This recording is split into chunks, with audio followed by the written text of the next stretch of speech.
Menelusuri jejak kedatangan, kejayaan, dan sejarah Islam di Eropa, nggak akan lepas dari kawasan ini.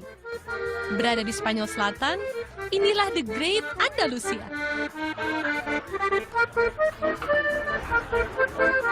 Perjalanan di tanah Andalusia kali ini, kita awali dari Granada. Terbentang di kaki Sierra Nevada, gunung tertinggi di daratan selatan Spanyol, nama Granada menyandang makna indah memesona. Selaras sebutannya, kawasan ini memikat dengan sejuta nuansa.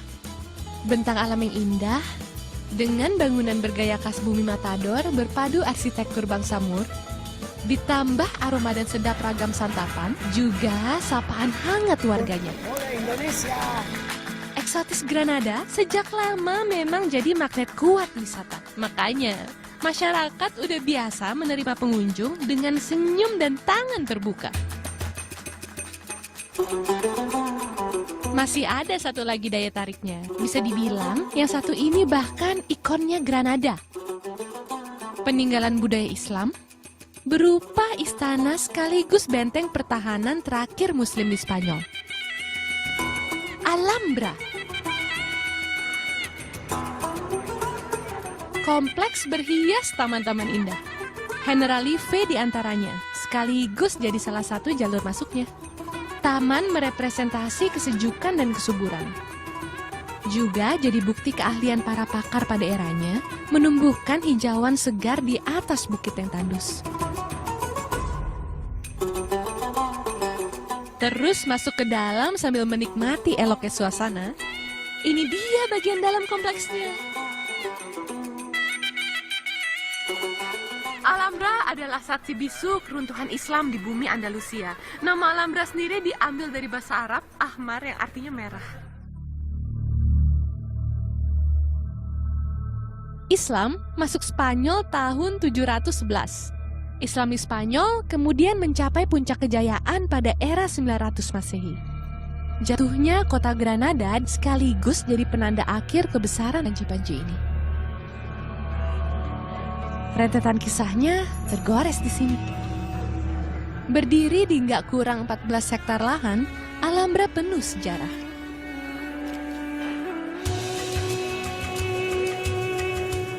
Bangunannya pun indah dan megah.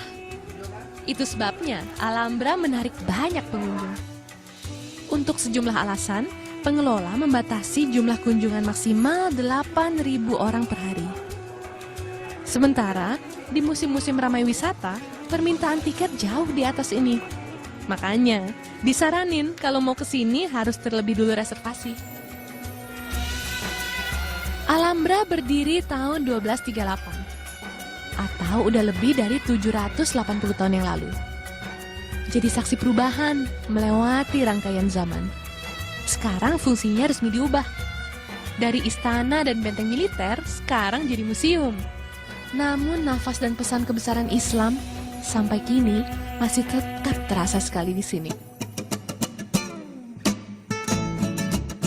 Di Courtyard des Myrtles misalnya, area ini merupakan refleksi dunia dan akhirat. Maknanya jadi semacam pesan bahwa segala apa yang kita lakukan di dunia merupakan cerminan akan apa yang kita dapat di akhirat nanti. Ada juga Istana Singa Palacio de los Leones. Pekarangannya full marmer, berhias air mancur dikelilingi 12 figur singa. Inilah yang kemudian jadi sebutannya. Kalau ini Nasrid Palace atau Istana Nasrid. Bertahta kaligrafi, istana juga berornamen detail geometris, ciri peradaban Arab di masa lampau. Kaligrafi dan Asmaul Husna mengelilingi keindahan kawasan Alhambra ini. Dan salah satu yang paling bikin saya takjub adalah ada jendela kecil di tengah. Itu adalah tempat istirahat sultan. Yang di sekeliling jendelanya itu dikelilingi ayat kursi yang diukir di sekitarnya. Tujuannya adalah untuk mengingatkan lagi seisi penghuni istana bahwa hasbunallah wa ni'mal wakil. Kita harus selalu cukup hidup hanya dengan Allah. Gemilangnya Islam di masa lampau, kini ingin dibangkitkan kembali oleh Muslim generasi muda Granada. lewat berbagai media dengan berbagai cara. Wafa misalnya, memilih melakukannya lewat dunia yang dicintainya, wisata. Wafa adalah imigran muslim asal Maroko. Dia sudah tinggal di Granada selama 11 tahun. Cukup lama belajar menjadi pemandu wisata. Namun bidang ini mantap jadi jalan syiarnya sejak sekitar setahun yang lalu. Dengan memandu, dia sekaligus mengenalkan damainya ajaran Allah pada para tamu. Sambil terus mendampingi, Wafa juga menularkan hangat dan semangat Islam. Tentu menyenangkan, namun bukan berarti tanpa tantangan. So if people don't open their minds and learn how about the greatness of Islam, okay, they will still refusing us. Okay, because this is actually my faith. I know that I'm wearing my scarf, but my faith is in my heart, and I will try my best to. So how do you came up with that? For me, in the beginning, it was really hard. You know, I came in a young age, and in Morocco, it was not really a big problem. And I came here and I study, you know, and it was like, okay, no. So what am I going to do now? How am I going to deal with this? But after the years, you know, once you believe in what you are and what is your religion, and you know that is the best thing that you have, you fight for it. And that's it. I fighted for it, and I still fighting for it, and I want to change it, you know, as a Muslim woman that works here. Hambatan emang harusnya justru dijadiin peluang, seperti ajaran Islam. Untuk selalu berlomba berbuat kebaikan dan bersabar bila menemui hambatan. Bersabarlah terhadap apa yang menimpa kamu. Sesungguhnya yang demikian itu termasuk hal-hal yang diwajibkan oleh Allah.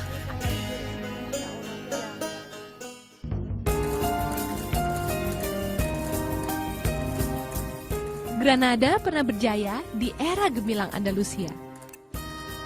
Pada benteng dan istana Alhambra, serta pada yang terhampar dari atas sini, terlihat jelas jejak-jejak itu nyata. Al-Baisin dari atas sini cantik sekali. Dan tempat ini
Ya, bismillahirrahmanirrahim. Assalamualaikum warahmatullahi wabarakatuh.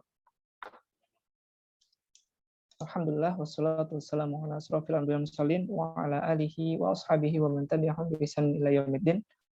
Alhamdulillah, segala puji bagi Allah Subhanahu wa taala yang pada malam hari ini memberikan kita kenikmatan berupa sehat, sempat, sehingga pada malam hari ini kita bisa berjumpa bersama di ruangan Zoom ini secara virtual dalam kegiatan webinar Jejak-jejak Islam di Negeri Spanyol.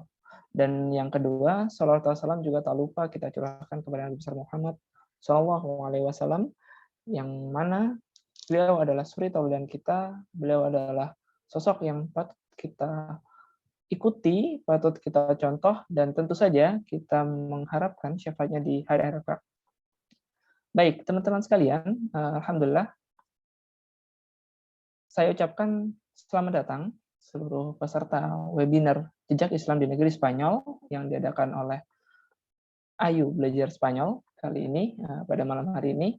Dan sebagaimana tema pada yang telah tercantum di poster ya dan di pengumuman bahwa malam hari ini kita akan bersama-sama mencoba menelaah mengenai apa saja jejak Islam yang hadir di negeri Spanyol yang dahulu kita kenal dengan sebutan Andalusia. Nah, untuk kegiatan malam hari ini pembicaranya adalah beliau. Kita akan dibersamai oleh Ustadz Akmal Syafril, MPDI, yang beliau adalah seorang sejarawan dan juga kepala sekolah pemikiran Islam atau SPI. Nah, sebelum kita mulai kegiatan selanjutnya, saya ingin menyapa terlebih dahulu teman-teman di sini. Silahkan bagi teman-teman sekalian yang telah hadir bisa menuliskan nama dan asal daerahnya di chat sehingga nanti terlihat siapa saja yang sudah hadir dan siap untuk menyimak webinar pada malam hari ini. Ya, silahkan teman-teman bisa mulai chat dengan format nama dan juga asal daerah. Ya, akan bisa dipenuhi.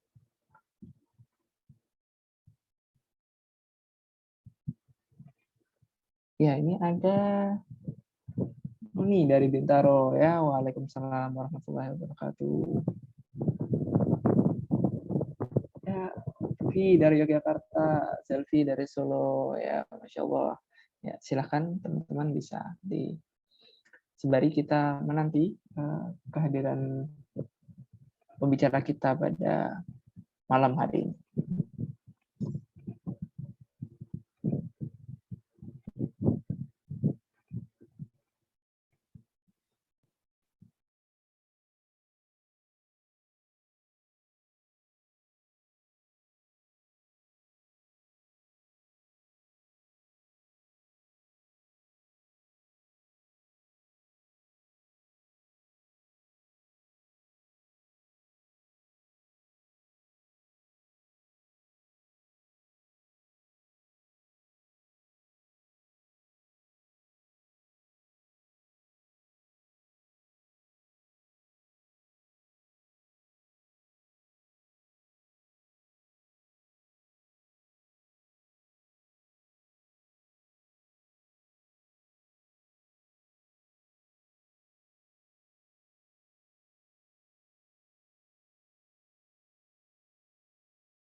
Ya, oke. Ya, sembari kita menunggu pembicara kita pada malam hari ini untuk hadir. Ya, di sini sudah banyak ya teman-teman yang sudah hadir dari berbagai macam daerah. Tadi saya sempat lihat ada dari Pontianak, dari Jakarta, dari Yogyakarta, Solo, dan sekitarnya. Oh ya, ini suara saya apakah sudah masuk? Ada yang terkendala tadi?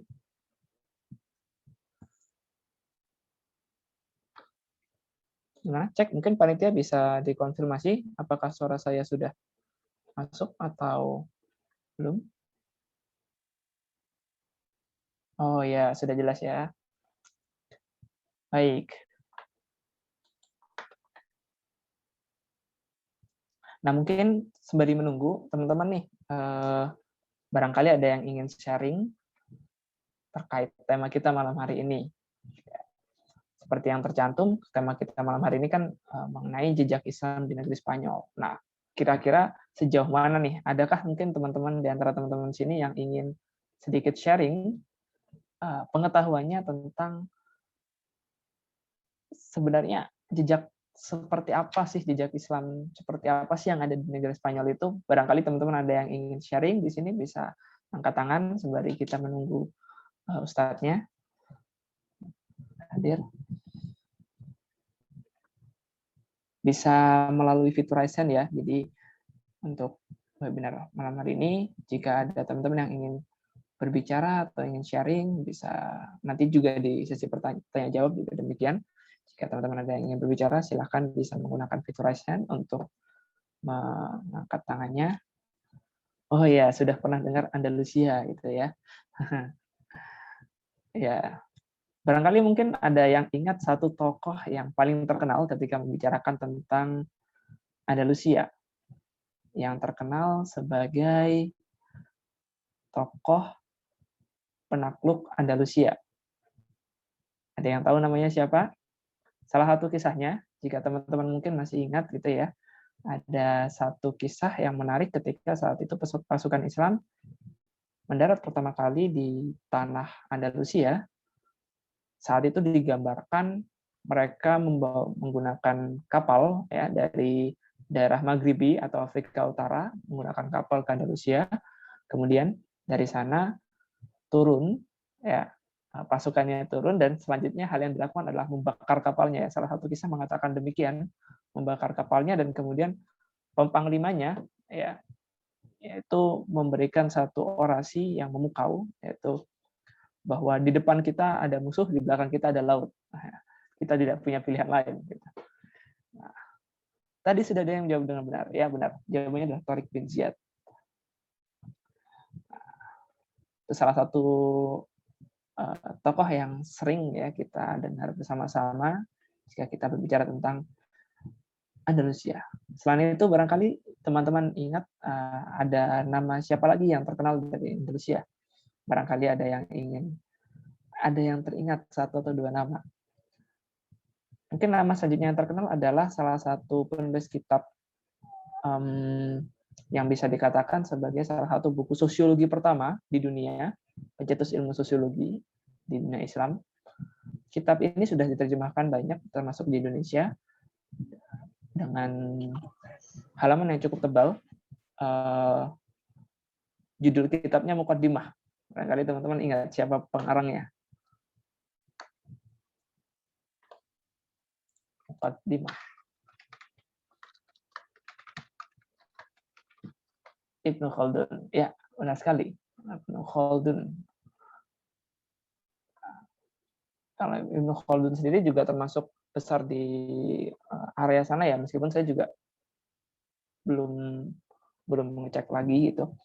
Tapi dia ya seingat saya beliau juga salah satu nama yang besar di Andalusia, dan kalau tidak Andalusia di daerah Afrika Utara, sekitar situ.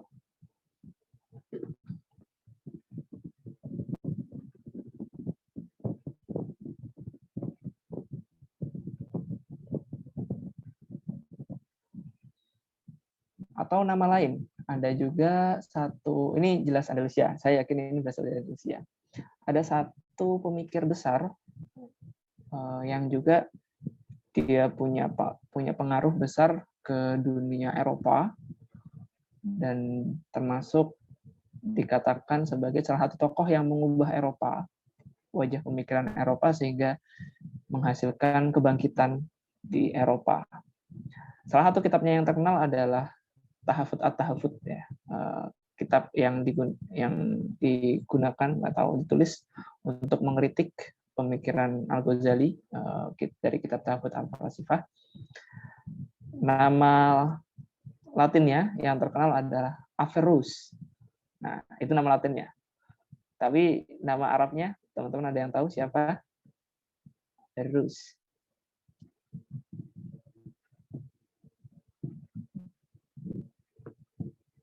Oh, belum ada yang kenal ya. Ya. Sebagai informasi, beliau ini nama aslinya adalah Ibnu Rushd. Nah, ya ini tepat sekali, Ibnu Rushd. Ya. Karya beliau diterjemahkan dalam bahasa Latin di dunia Eropa saat itu dan menjadi salah satu pencerah bagi dunia Eropa. Sehingga jika kita melihat kemajuan dunia Eropa saat ini, itu sebenarnya salah satunya adalah efek dari kitab yang telah disusun oleh Ibnu Rushd itu. Nah, ini jadi menarik teman-teman sekalian. Jadi memang kita melihat dari sini setidaknya bahwa Andalusia sebagai salah satu bagian dari peradaban Islam yang terletak di daerah Eropa bagian selatan, gitu ya, kita melihat bahwa ternyata tidak hanya sekadar memiliki efek kepada peradaban Islam, tapi juga punya efek yang besar terhadap peradaban Barat. Nah, oke.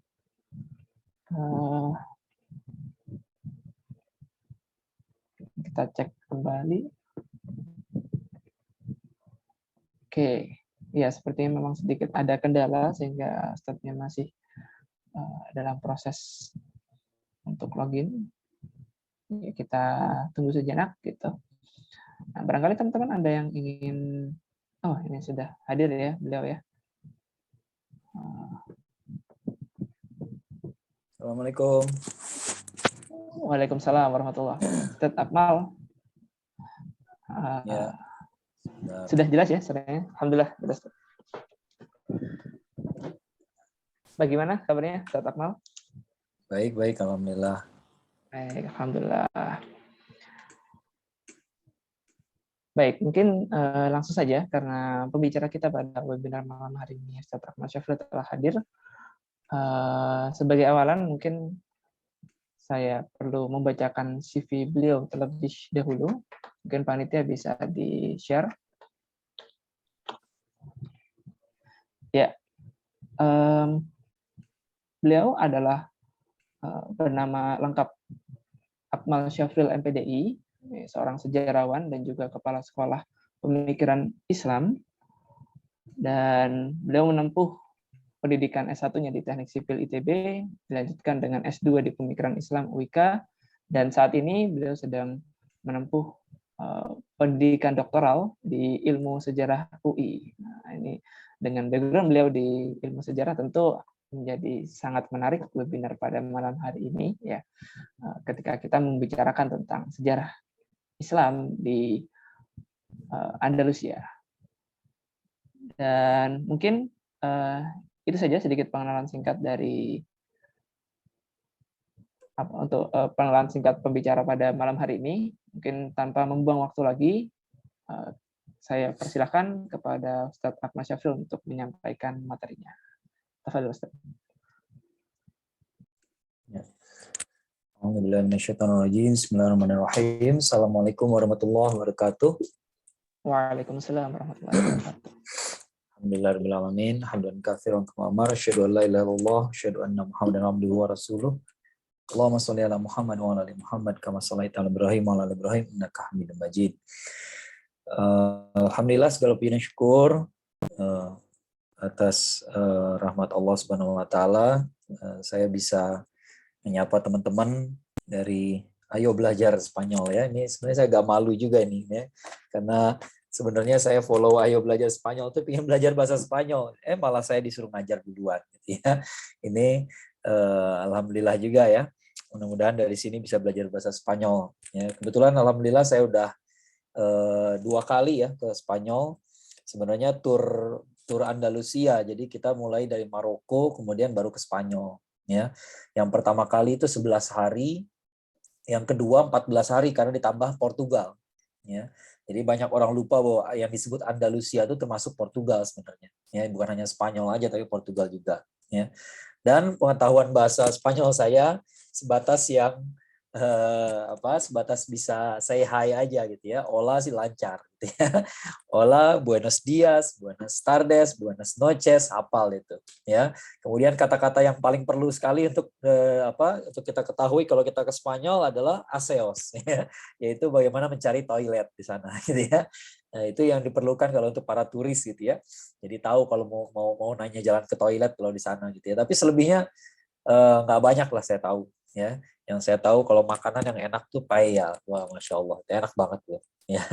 Nah, nggak banyak yang saya tahu kalau soal bahasa ya. Tapi alhamdulillah kebetulan ya memang diminta jadi tour leader bawa jamaah ke Maroko, Spanyol, Portugal itu memang kebetulan karena saya ya cukup intens lah belajar sejarah Al-Andalus ya. Walaupun ya sebisanya lah gitu ya. Saya belajar sejarah Al-Andalus dan karena itu alhamdulillah dua kali dapat kesempatan untuk membawa jemaah dari Maroko, Spanyol, Portugal. Kenapa Maroko? Karena penaklukan Al-Andalus itu berasal dari Maroko ya. Nah, kalau teman-teman yang familiar dengan peta Spanyol, ya kita akan lihat bahwa antara Maroko sama Spanyol itu lebih dekat daripada Selat Sunda. Ya, Selat Gibraltar itu lebih dekat daripada Selat Sunda, dekat banget. Ya, jadi kalau kita naik kapal feri itu 45 menit bersih udah nyampe. Ya, makanya saya selalu berpesan kalau kita naik kapal feri dari situ jangan sampai tidur gitu. Kenapa? Rugi banget gitu ya. Cuma 45 menit udah nyampe gitu ya. Jadi mendingan langsung ke Geladak aja menikmati angin laut ya. Apa? Itu Selat Gibraltar itu adalah tempat masuknya apa ya? Tempat masuk ya dari laut Atlantik, dari Samudra Atlantik masuk ke laut Mediterania ya. Laut Mediterania dan Maroko Spanyol itu memang bisa dibilang habitatnya hampir sama, ekosistemnya sama. Ya, ekosistemnya tuh hampir sama. Kalau kita ke sana tuh kayak cuman pindah provinsi aja gitu ya. Alamnya sama persis. Ya, karena dekat sekali. Ya, memang posisinya dekat gitu ya. Cuman kalau di Spanyol mungkin kalau musim dingin lebih banyak saljunya. Kalau di Maroko barangkali hanya di pegunungan Atlasnya saja. Ya, kalau di Spanyol ada di Granada tuh ada pegunungan yang salju abadi ya, Sierra Nevada. Ya, Sierra Nevada itu kapan aja kita ke sana banyak salju. Ya, saljunya selalu ada. Nah, tapi selebihnya sih enggak ya. Nah, selebihnya enggak, tapi kalau musim dingin baru banyak salju. Ya, ekosistemnya bisa dibilang nggak terlalu berbeda jauh, jadi kita ngerasa kayak masih di negeri yang kurang lebih sama. Kalau Spanyol, Portugal itu bahkan nggak ada perbatasannya. Ya, jadi kalau waktu dulu saya dari Sevilla ke Lisbon itu ya benar-benar cuma ngelewatin jalan tol aja, tahu-tahu udah masuk daerah Portugal aja gitu ya, nggak ada pemeriksaan apa-apa, tahu-tahu udah masuk aja gitu ke daerah Portugal. Ya bahasanya berbeda gitu ya. Ya Spanyol sendiri juga bahasanya beda ya. Kalau Spanyol yang bagian utara agak mirip-mirip Prancis ya, dari Catalunya itu agak mirip dengan bahasa Prancis ya. Nah kalau kita mau belajar sejarah Islam di Al-Andalus gitu ya, yang wajib dikunjungi kalau di Spanyol ya Sevilla, Cordoba, Granada, ya, sama Toledo. Ya. Nah, kalau Madrid buat Barcelona biasanya giliran buat ibu-ibu buat belanja. Ya, ya 2 hari terakhir biasanya kalau nggak Madrid, Barcelona itu buat belanja lah. Ya, tapi kalau belajar sejarahnya Sevilla, Cordoba, Granada. Kalau nggak ada Cordoba, nggak ada Granada, mending nggak usah sekalian. Ya, rugi banget gitu.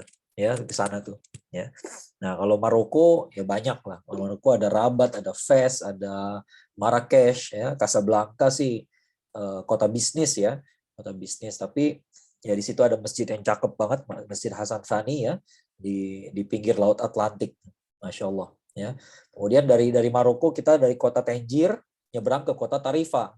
Kota Tarifa ini barangkali bagi ini sedikit pembukaan ya, saya belum buka presentasinya soalnya. Ya.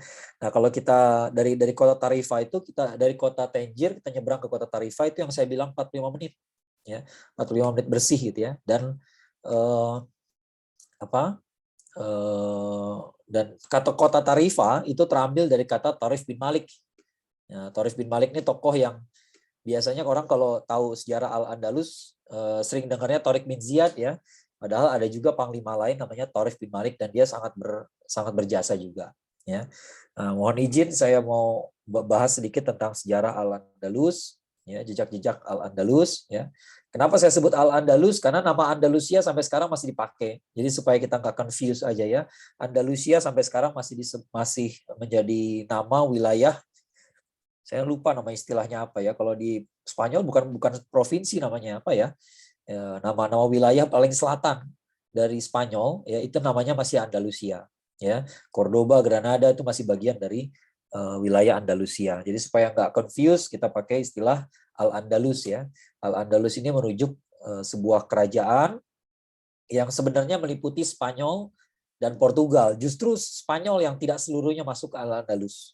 Ya, Spanyol itu bagian utaranya tetap dikuasai oleh kerajaan-kerajaan Kristen dari awal. Ya, tapi yang sempat menjadi wilayah kerajaan Islam adalah sebagian besar Spanyol kecuali bagian utaranya. Nah, kalau Portugal semuanya masuk ke wilayah Al-Andalus sebenarnya. Ya, nah cuman belakangan dia lebih duluan lepas. Ya, lebih duluan lepas. Nah kita bicara tentang jejak-jejak Al-Andalus. Namanya jejak berarti pastinya nggak lengkap ya. Kita cuma jejak-jejaknya saja gitu ya. Kita nggak bisa. Ya inilah masalah dalam menelaah sejarah. Ya, sejarah itu cita-citanya tinggi. Cita-citanya adalah merekonstruksi masa lalu. Ya, ini kita bicara filosofi sejarah sedikit ya. Cita-cita sejarah itu luar biasa. Ya, ilmu sejarah itu cita-citanya tinggi sekali, merekonstruksi masa lalu. Tapi kenyataannya, apakah bisa kita mengulangi masa lalu? Nggak mungkin. Ya, dari masa lalu yang sebenarnya, yang bisa kita rekonstruksi hanya masa lalu yang tercatat. Ya, tercatat itu adalah sebagian dari yang teringat. Ya, jadi orang tuh ada orang tuh ingat tapi nggak dia catat. Nah, kalau dia nggak catat, anak cucunya nggak bakal tahu bahwa pernah terjadi hal semacam itu. Ya, jadi dari hal yang terjadi, ada hal yang diketahui semua orang, ada yang tidak diketahui. Ya, dari yang diketahui itu ada yang dicatat. Nah, gitu ya. Nah, dicatat itu pun berdasarkan observasi satu orang. Ya, artinya ada sisi lain dari suatu kejadian yang barangkali dia nggak lihat. Gitu. Ya, oleh karena itu kita perlu melihat dari berbagai sumber. Biasanya begitu kalau penelitian sejarah, gitu ya.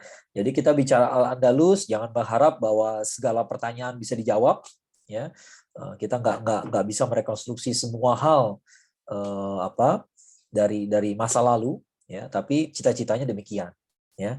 Nah, yang di foto ini, digambar ini foto dari HP saya sendiri, ya. Nah, HP biasa aja tapi cakep juga. Kenapa? Objeknya cakep banget. Ya, namanya Alhambra. Sebenarnya Alhambra ya, kalau orang Spanyol H-nya nggak dibaca, Alhambra. Ya. Alhambra ini kalau dari bahasa Arabnya Alhamro, ya, artinya ahmar itu kan warna merah, ya. Alhamro itu artinya istana merah, Qolat Alhamro, ya. Jadi ini sebuah istana merah, bisa dibilang istana, bisa dibilang benteng, ya. Fungsi awalnya dia benteng.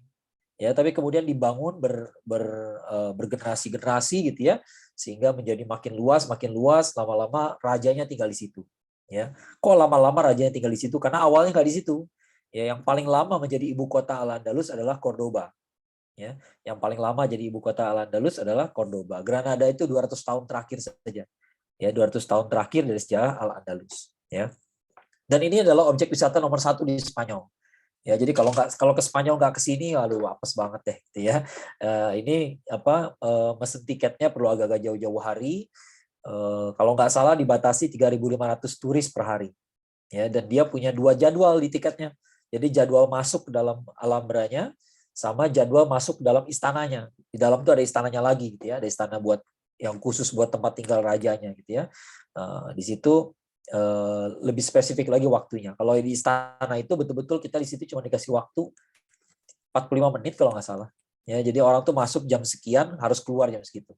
Tapi kalau masuk ke Alhambranya, kita masuk jam sekian, mau keluar sore terserah.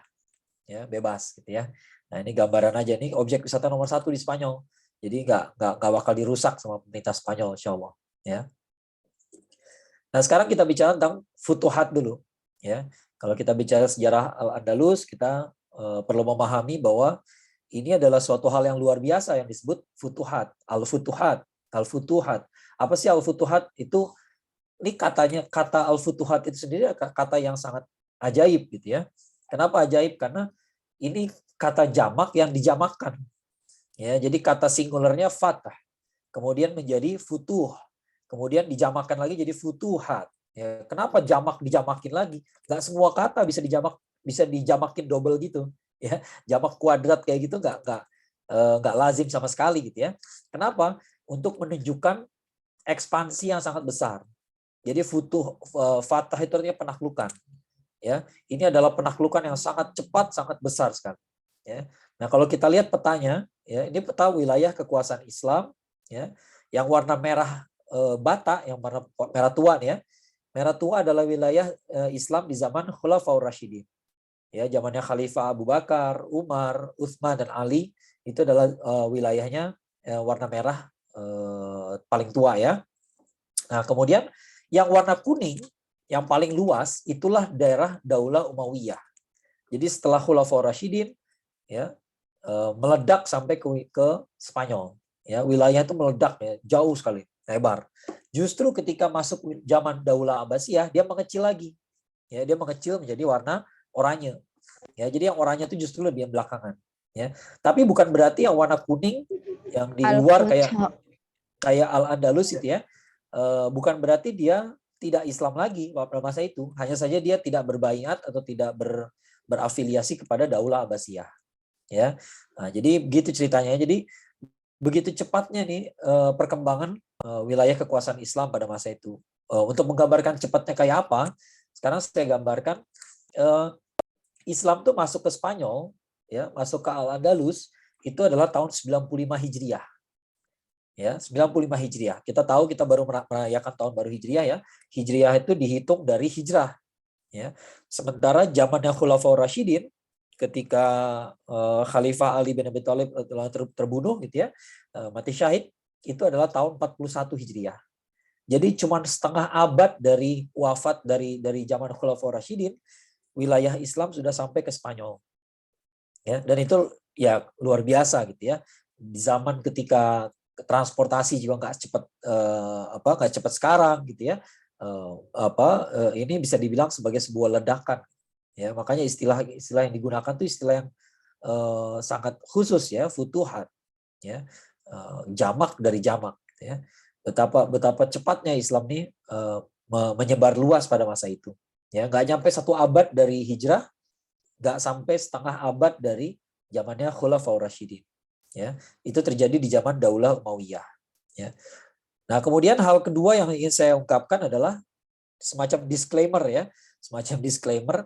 Jangan terlalu berharap bahwa saya bisa jelaskan segala hal tentang sejarah Al-Andalus ya. Selain karena hal tadi ya, karena sejarah itu hanya merekonstruksi apa yang tercatat saja. Ya. Selain itu, sejarah Al-Andalus itu adalah kisah panjang selama 8 abad. Ya. Jadi Al-Andalus itu bukan sejarah yang cuma beberapa puluh tahun saja, tapi 8 abad. Ya, 8 abad mau kita bahas dalam 1,5 jam, rasanya nggak realistis ya. Nah, sejarah ini dimulai pada 95 Hijriah atau tahun sekitar 714 Masehi, berakhir pada 897 Hijriah atau 1492 Masehi. Ya, kalau dihitung tahun Masehinya 700-an tahun, belum sampai 800. Tapi kalau dihitung Hijriah sampai 800. Ya, kok bisa beda begitu? Ya, karena Hijriah sama Masehi berbeda 11 hari. Ya, setiap tahunnya ya 11 hari. Jadi kalau menurut perhitungan Hijriah 802 tahun ya, 802 ya. Tapi kalau menurut perhitungan Masehi ada 700 berapa? 778 ya, 778 tahun ya. Ini karena selisih 11 hari setiap tahun ya. Nah, jadi ini sejarah yang panjang sekali. Kalau kita mau bahas semua nggak mungkin juga. Ya, saya biasa memberikan kajian soal sejarah Al-Andalus ini dalam 8 pertemuan minimal. Ya, kenapa 8 pertemuan? Karena memang ada 8 periodenya. Ada 8 periodenya ya. Periodisasi sebenarnya sih namanya periodisasi itu ini ya terserah sejarawannya aja. Ya, terserah sejarawan. Misalnya kita mau bikin periodisasi Republik Indonesia tuh dalam berapa zaman ya, tergantung kita melihatnya dari sisi apa. Ya, apakah kita mulai dari zaman penjajahan Belanda atau lebih mundur daripada itu, atau kita mulai dari kemerdekaan misalnya, ya, dari mulai kemerdekaan langsung saja begitu. Apa tahun 45 langsung masuk Orde Lama? Padahal kalau menurut sejarawan sih itu 45 sampai 49 masih zaman revolusi fisik, ya. Nah, karena itu kita masih berperang dalam agresi militer Belanda pertama dan kedua. Jadi belajar sejarah juga kan, ya. Nah, jadi periodisasi itu tergantung arbitrary ya, tergantung sejarawannya aja. Ya, cuma kalau saya melihat memang sejarah Al-Andalus itu enaknya kalau kita bagi jadi 8 periode. Ya, periode pertama adalah periode penaklukan. Ya, ini terjadi hanya 3 tahun saja. Jadi 92 sampai 95 Hijriah, cepat sekali. Ya, nah nama yang kalau kita mau fair ya, saya geser sedikit ini ya. Ya, kalau kita mau fair, nama yang paling penting dalam periode pertama ini bukan Tariq bin Ziyad, melainkan Musa bin Nusair. Ya, kenapa Musa bin Nusair lebih penting? Karena inisiatifnya dari beliau. Ya, pemimpin operasinya sebenarnya beliau, tapi kalau di lapangan ya Tariq bin Ziyad. Ya, nah, dan Tariq bin Ziyad itu sendiri adalah kadernya Musa bin Nusair. Jadi betul-betul dia yang menemukan seorang anak namanya Tariq bin Ziyad gitu ya. Lalu dia didik, dia jadikan panglima andalannya gitu ya. Maka menurut dan hal ketiga adalah Musa bin Nusair itu banyak menyelesaikan masalah di luar peperangan. Ya, jadi sebelum perang kan banyak yang harus dipersiapkan. Ya, banyak harus dipersiapkan. Nah, itu semua yang memecahkan masalah itu adalah Musa bin Nusair. Ya, nah, cuman kan kalau orang ya ada ungkapan ya bahwa sejarah itu lebih cenderung pada perang atau pada politik. Ya, jadi orang tuh lebih suka cerita perangnya. Ya, maka yang kelihatannya Tariq bin Ziyadnya. Padahal kalau menurut saya sih secara objektif Musa bin Nusair lebih penting di situ. Ya, Musa bin Nusair siapa dia adalah gubernur Mesir, gubernur Afrika pada masa itu. Ya, jadi Afrika tuh masuk wilayah Daulah Umayyah. Daulah Umayyah ini by the way kalau di dalam sejarah kekhalifahan Islam ya, yang berkuasa waktu itu namanya keluarganya Bani Umayyah. Ya, namanya Bani Umayyah, maka kekhalifahannya disebut Daulah Umayyah. Ya, kalau Bani Abbas nanti nama negaranya Daulah Abbasiyah. Ya, jadi kayak begitu aturan penamaannya ya. Jadi bukan Daulah Umayyah tapi Daulah Umayyah. Ya. Nah, Daulah Umayyah ini dimulai dari zamannya Muawiyah bin Abu Sufyan tahun 41 Hijriah dan ibu kotanya waktu itu di Damaskus. Ya, Dimashq ya. Dimashq itu di Damaskus yang sekarang di wilayah Suriah. Ya, kalau dulu disebutnya Syam. Syam itu adalah Suriah, Palestina, Jordania dan Lebanon sekarang. Yaitu namanya Syam dulu ya. Nah, dulu kekhalifahan ibu kotanya di Damaskus ya. Sementara Musa bin Nusair berkuasa di wilayah Afrika. Afrikanya waktu itu masih Afrika Utara saja. Jadi dari Mesir, Mesir, Sudan, Libya, Tunisia, Aljazair, Maroko. Ya, kurang lebihnya itu mudah-mudahan nggak kelewat ya. Itulah Afrika bagian utara. Ya. Nah, penguasa semua wilayah Afrika itu adalah Musa bin Nusair. Ya. Nah, dua tokoh lain yang punya peranan adalah Tharif bin Malik dan Tariq bin Ziyad. Kenapa Tharif bin Malik tadi jadi nama kota ya, Tarifa itu ya. Tarifa itu diambil dari nama Tharif bin Malik karena di kota Tarifa itulah Tharif bin Malik mendarat. Ya. Nah, Tharif bin Malik ini apa jasanya? Jasanya adalah dia menyiapkan peta untuk penyerangan Tariq bin Ziyad. Ya, makanya salah satu alasan kenapa Tariq bin Ziyad itu cepat sekali ya menaklukkan Al-Andalus ya, karena data dia lengkap. Nah, yang intelijen yang ngumpulin datanya adalah Tharif bin Malik. Ya, tentunya dia nggak kerja sendiri, dia punya pasukan 500 orang. Ya, jadi bukan sendirian tapi 500 orang itu dia bagi-bagi ya, langsung masuk ke berbagai kota mencatat jalannya, luas kota, persenjataan, militer dan sebagainya. Ya, jadi Tariq bin Ziyad itu datang dengan penuh kesiapan kalau menurut saya. Ya, nah, kemudian ya dengan singkatnya saya nggak bakal cerita semuanya ya, kepanjangan ya. Tapi ini ceritanya menarik sekali sebenarnya strateginya ya. Nah, ada dengan strategi yang penuh kesabaran. Ya, jadi Musa bin Nusair itu menyerang Al-Andalus, dia persiapannya sampai setahun.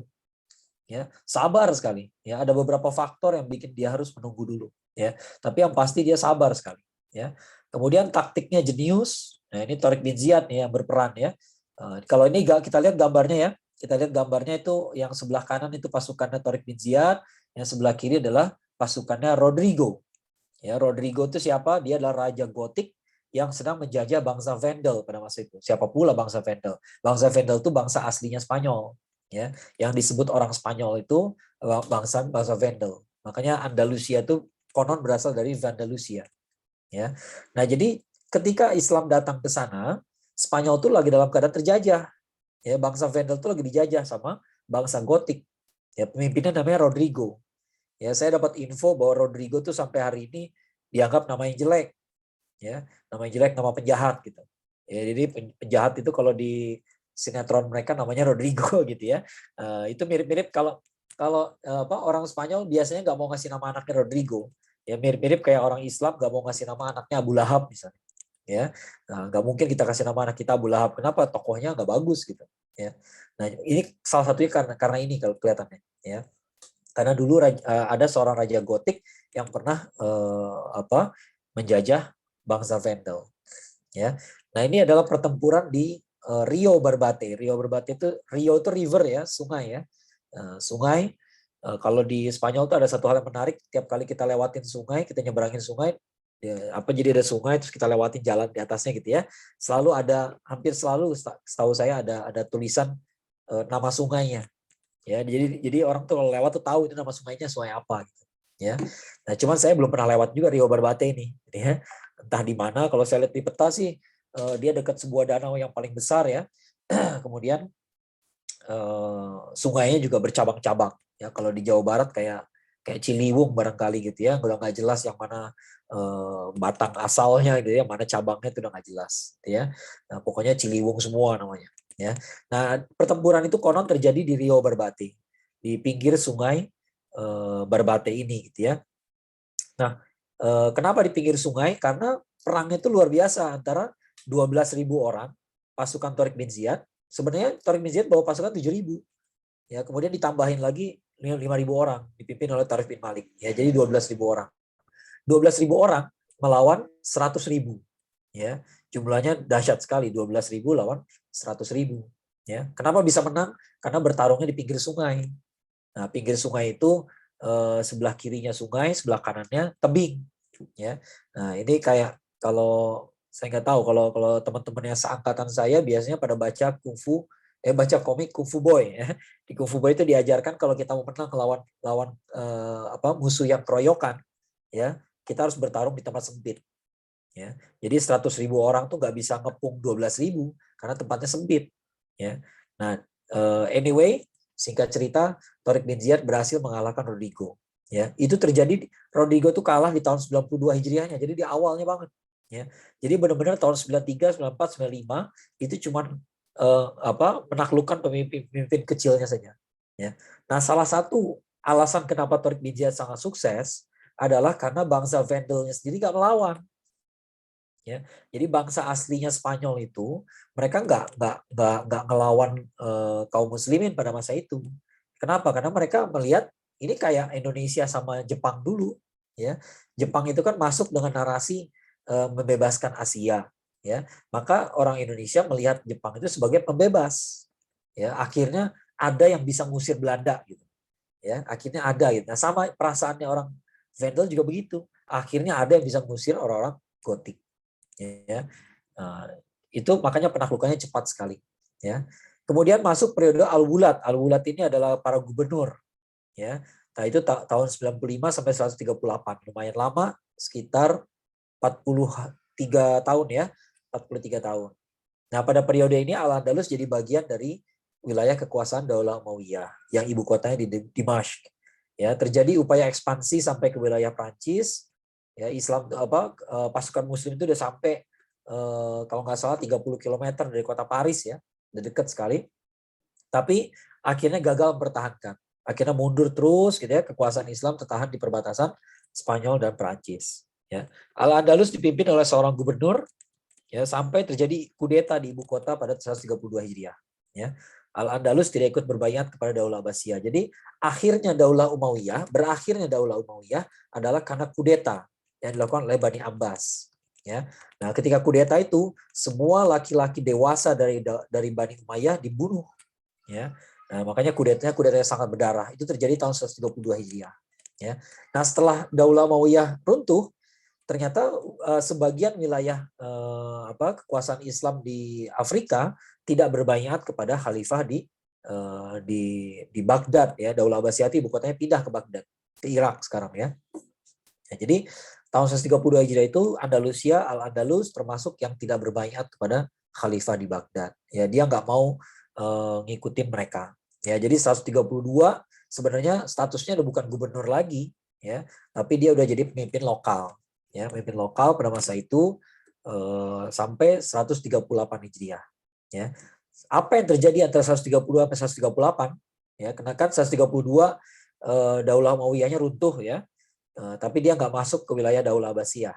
Ya, sementara 138 periode Al-Wulat berakhir. Apa yang terjadi? Ini terjadi suatu kejadian luar biasa sekali, yaitu datangnya seseorang dari keluarga Bani Umayyah.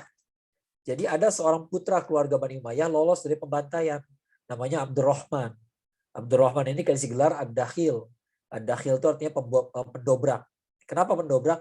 Karena dia melarikan diri dari wilayah Suriah, ya, dari wilayah Suriah, dari pinggiran Sungai Eufrat, melarikan diri hampir seorang diri sampai ke Spanyol. Bayangin, ya. Jadi dari wilayah Syam. Kalau Syam itu Suriah itu kan Syam ya. Syam itu berarti Laut Mediterania mentok. Laut Mediterania kan mentok tuh, jalan buntut ya. Ujungnya tuh Palestina tuh, Palestina sama Suriah tuh ya. Yang sekarang Gaza tuh, nah di situ tuh, di situ. Nah, di situ wilayah mentoknya Laut Mediterania ya. Bayangin dia lari dari daerah situ masuk ke wilayah Mesir, Sudan, Libya, Tunisia, Aljazair, sampai ke Maroko, nyebrang lagi ke Spanyol ya. Nah, kalau zaman sekarang sih yang kayak begitu jadi jalan-jalan ya, tapi kalau zaman dulu itu pelarian yang luar biasa berat sekali karena semua orang mencari dia ya. Kalau Bani Abbas jelas mencari dia, mau membunuh dia gitu ya, tapi ternyata wilayah-wilayah yang nggak mau berbaiat pada Daulah Abbasiyah juga mau bunuh dia juga. Kenapa? Karena mereka dengan tidak adanya Bani Umayyah dan tidak berbaiatnya mereka kepada Bani Abbas, maka mereka jadi pemimpin. Nah, tiba-tiba datang orang dari Bani Umayyah yang masih selamat, ya, maka dia orang-orang ini nggak mau punya pemimpin lagi, nggak keenakan gitu ya. Sampai ke Al-Andalus ternyata dia dapat dukungan dari orang-orang Maghrib. Maghribnya apa? Maroko. Ya, Maroko itu nama intinya Maghrib ya. Dia dapat dukungan dari orang Maroko untuk memimpin Al-Andalus. Tadi saya lupa cerita, Tariq bin Ziyad, Tariq bin Malik ya, itu semua orang Maroko. Ya, semua orang Maghrib. Jadi bukan orang Arab ya. Bukan orang Arab. Mereka tuh orang Afrika, ya. Nah, setelah itu yang berkuasa adalah keturunan Ad-Dakhil, ya, jadi keturunan Bani Umayyah, tapi mereka menyebut dirinya sebagai Amir yang memerintah dari Cordoba. Makanya namanya Al-Imarah Al-Qurtubah. Kalau bahasa Inggrisnya the Emirate of Cordoba. Ya, Emirate itu Imarah ya. Al-Imarah Al-Qurtubah. 138 sampai 299 Hijriah. Berapa tahun itu? Panjang sekali. 161 tahun. Ya, nah, jadi kita ngebahasnya cepet-cepet, tapi jangan sampai teman-teman mengira ini sejarah yang pendek gitu. Ya, kadang-kadang ada yang pernah bertanya ke saya gitu ya, kenapa kok dalam sejarah kekhalifahan ini ada kudeta banyak banget? Ya, kudeta banyak banget. Yang Anda bilang banyak itu terjadi dalam jarak waktu ratusan tahun. Ya, jadi kalau ratusan tahun itu terjadi kudeta 3 kali, itu nggak banyak sama sekali. Ya, kalau kita hitung Indonesia umurnya udah berapa? Udah 70 sekian tahun gitu ya. Dari 45 sampai 2022 berarti 77 tahun ya. Bulan ini ya 77 tahun ya. 77 tahun itu berapa presiden yang diturunkan dengan paksa? Ya, Soekarno, Soeharto, ya, Gus Dur gitu ya. Jadi kalau kita mau hitung udah berapa kali tuh pergantian kepemimpinan dengan dipaksa gitu ya. Ternyata 77 tahun itu ada 3 kali misalnya ya. 3 kali. Nah, kalau kita lihat sejarah Al-Andalus sampai sekarang ini baru masuk ke periode ketiga gitu ya. Berapa kali kudetanya? Baru sekali. Ya, baru sekali. Jadi nggak sebenarnya menurut saya kehidupan di Al-Andalus cukup sangat stabil. Ya, sangat stabil gitu ya. Ya, 1 kali konflik dalam 100 tahun itu mah nggak seberapa gitu dibanding kita sekarang ya. Nah, kemudian masuk periode baru namanya Daulah Umayyah yang kedua. Kok bisa Daulah Umayyah lagi? Ya kan tadi udah ceritakan bahwa Abdurrahman Ad-Dakhil itu sebenarnya Bani Umayyah gitu ya. Dan dia adalah penerus dari Daulah Umayyah, cuman dia nggak menyebut dirinya khalifah. Nah, salah seorang keturunan Ad-Dakhil kebetulan namanya Abdurrahman juga. Ya, Abdurrahman tapi gelarnya An-Nasir ya. Nah, Abdurrahman An-Nasir ini tahun 299 sebenarnya dia berkuasa dari sebelumnya, dari beberapa belasan tahun sebelumnya ya, saya lupa tuh tahun berapa ya. Tapi ketika dia berkuasa pertama kali dia masih menyebut dirinya Amir ya, Al-Imarah Al-Qurtubah, masih sebagai Amir di Cordoba ya. Nah, ketika tahun 299 untuk pertama kalinya dia memproklamirkan diri sebagai khalifah ya, maka pada saat itu ada 2 khalifah, satu di Cordoba, satu lagi di Baghdad ya. Nah, dalam periode ini secara resmi berdiri Daulah Umayyah, walaupun secara de facto sebenarnya dari zamannya Ad-Dakhil yang berkuasa keturunan dia semua. Ya. Sebenarnya dari situ udah Bani Umayyah semua tuh gitu ya. Cuman ya secara resmi baru disebut Daulah Umayyah itu baru di zamannya An-Nasir. Ya. Nah, An-Nasir inilah yang bisa dibilang sebagai pemimpin Al-Andalus yang paling sukses. Ya, jadi di zaman An-Nasir itu Al-Andalus itu bukan hanya kekuasaannya di wilayah Spanyol Portugal saja, tapi termasuk Maroko juga termasuk bagian dari Al-Andalus pada saat itu. Ya, jadi dia termasuk berkuasa di Maroko juga. Ya, kemudian dia berhasil menjadikan Al-Andalus sebagai negeri yang paling makmur di Eropa pada masa itu. Ya, saking makmurnya, Cordoba yang tadinya ibu kota jadi penuh dengan pelajar, penuh dengan akademisi, para sarjana, para peneliti, para profesor, gitu ya. Akhirnya karena Cordoba udah telanjur jadi kota kota pendidikan gitu ya, maka An-Nasir bikin ibu kota baru namanya Madinah Az-Zahra. Itu ada di pinggiran kota Kurtubah, ya, kota Cordoba. Ya, sampai sekarang sayangnya Madinah Az-Zahra itu nanti di kemudian hari dihancurkan ya, karena ada waktu itu ada pemberontakan ya, dan pemberontakan istana yang luar biasa keren itu hancur. Ya, tapi saya pernah menemukan loh di dunia maya ya, ada sebuah program yang berusaha merekonstruksi ulang istana Madinah Az-Zahra. Ya, itu luar biasa sekali gitu ya.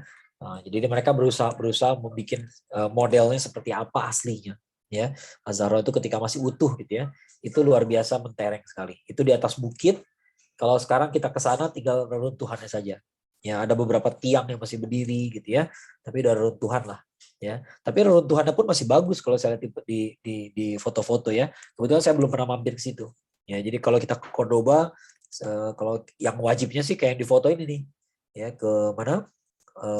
Jembatannya, kemudian ke Masjid Cordoba. Ya, Masjid Cordoba, Mezquita de Cordoba. Ya, itu menu wajib. Ya, kalau enggak usah ke Spanyol. Ya, nah, termasuk wajib seperti Alhambra tadi. Ya, itu baru 4 periode. Periode kelima adalah periode Muluk atau Tawaif. Ya, nah ini yang pernah dimuat ya di salah satu postingannya Ayo Belajar Spanyol ya. Nah, kita bahas masalah Muluk atau Tawaif. Itu kapan itu? Tahun 422 sampai 483. By the way, sorry, saya lupa tadi. Daulah Umayyah kedua itu 299 sampai 422.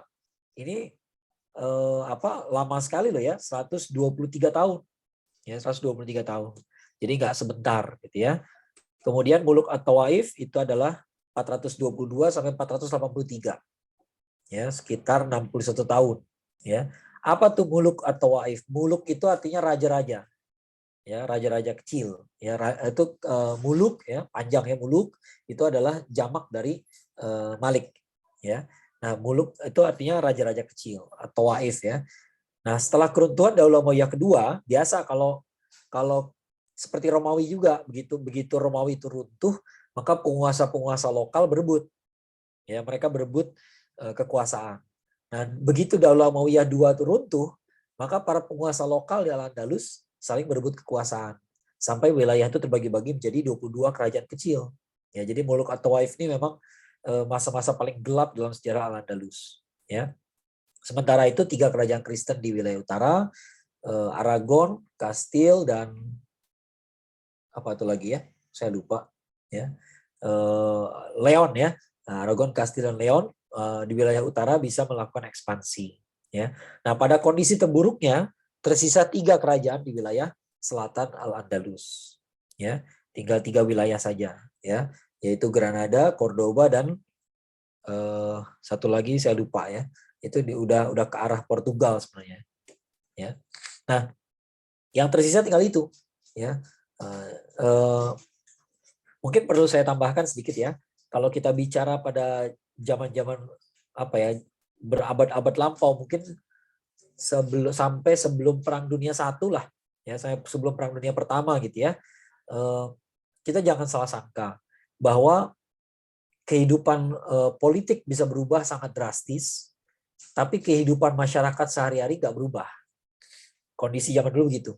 Jadi bisa tiba-tiba negara tuh bisa hilang ya, ada negara yang dicaplok gitu ya, tiba-tiba negara dijajah, tiba-tiba perbatasannya berubah gitu ya, tapi kehidupan masyarakat gitu-gitu aja ya. Kenapa gitu-gitu aja ya? Karena kalau satu negara yang satu mau menjajah negara yang berikutnya gitu ya dia juga mikir kira-kira siapa yang mau kerja ya. Maka nggak pembantaian itu bukan sesuatu yang lazim sebenarnya ya, walaupun ada ya. Dalam sejarah itu beberapa kali ada satu bangsa, satu suku dibantai, satu penghuni kota dibantai, ada kejadian kayak begitu. Tapi itu nggak lazim, karena itu nggak strategis. Ya. Jadi jangan heran kalau di sini kita lihat kok kerajaan Islam bisa jadi 22 kerajaan kecil, bisa jadi tinggal 3. Berarti apakah semuanya orang Islam dibunuh? Enggak. Ya, tidak demikian. Rakyatnya mah gitu-gitu aja. Ya, rakyatnya gitu-gitu aja, bukan berarti nggak ada perubahan sama sekali sih. Barangkali ada pajak dinaikkan, barangkali ada orang yang dibunuh, ada juga. Tapi mereka masih bisa hidup. Ya. Nah, jadi walaupun tinggal tiga kerajaan kecil di wilayah selatan Al-Andalus, tapi sebenarnya di Al-Andalus itu masih banyak muslimnya. Ya. Ya, jadi di wilayah-wilayah lain itu masih banyak muslimnya. Ini periode ketika Al-Andalus itu tercabik-cabik jadi berbagai wilayah. Ya. Kemudian masuk periode yang cukup menarik juga, periode kaum Murabitun. Ya, ini periode 483 sampai 541. Ya. Berapa lama tuh ya? Hampir 60 tahun. Ya, hampir 60 tahun. Ya. Kaum Murabitun adalah kaum muslimin yang berasal dari perbatasan Senegal dan Mauritania. Kalau kita lihat peta nih, dari Maroko, Sahara, Senegal, Mauritania. Ya, jadi jauh ke selatan. Tapi mereka sebenarnya bagian dari suku Berber juga. Berber itu orang-orang Maroko, orang Maghrib, ya itu orang Berber. Ya. Nah, jadi sebenarnya mereka itu satu bangsa masih satu bangsa kayak bangsa Melayu lah gitu ya. Nah, ada orang Indonesianya, ada orang Malaysianya, Singapura, Brunei, Patani, ada orang Champa di Vietnam, tapi mereka masih orang Melayu. Ya. Nah, ini juga sama, ini orang Berber semua nih. Ya. Nah, tapi pada masa itu ketika di Al-Andalus terjadi pergolakan, di Afrika itu justru islamisasi lagi lancar. Ya. Nah, siapa yang melakukan islamisasi? Kaum Murabitun. Kaum Murabitun ini konon bertanggung jawab mengislamkan 15, kalau dikonversi ke zaman sekarang ya, 15 negara Afrika. Ya, jadi Islam tuh masuk ke 15 negara di Afrika, ya, itu karena kaum Murabitun. Ya. Nah, waktu itu pemimpin mereka yang paling sukses namanya Yusuf bin Tasyafin.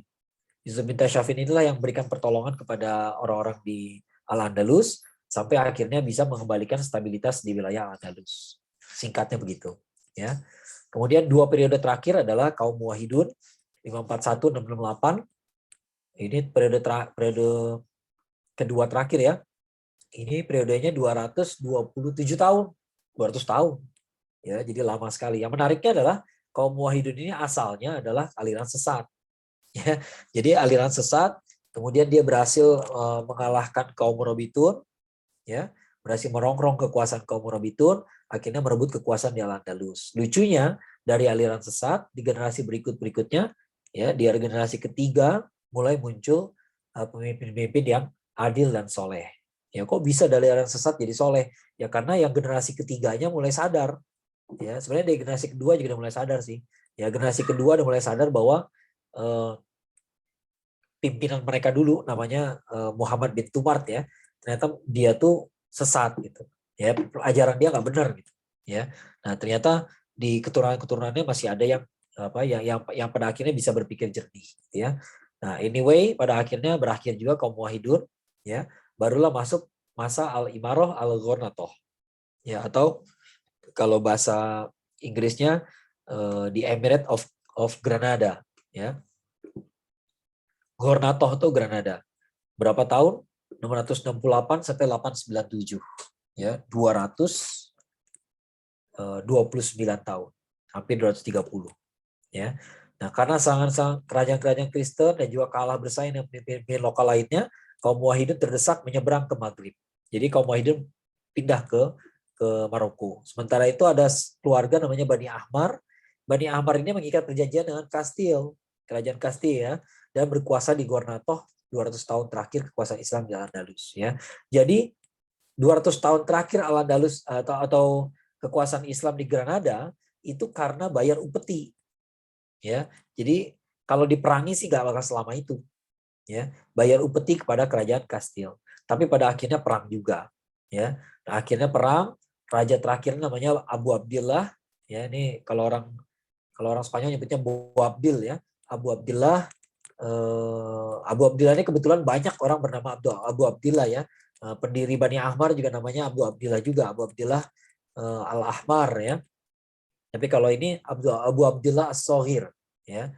Nah, dia menyerah kepada Raja Ferdinand ditandai dengan kepergiannya Abu Abdillah dari istana Al-Hamra ya. Qolat al-hamra, ya, meninggalkan Alhambra ini.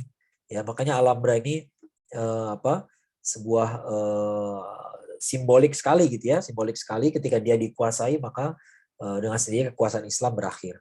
Ya, nah kita sajikan secara singkat sekali, tapi sebenarnya dia adalah sejarah yang terbentang 800 tahun. Ya, jadi jangan salah gitu ya, kita memang tadi menyingkat-singkat ya.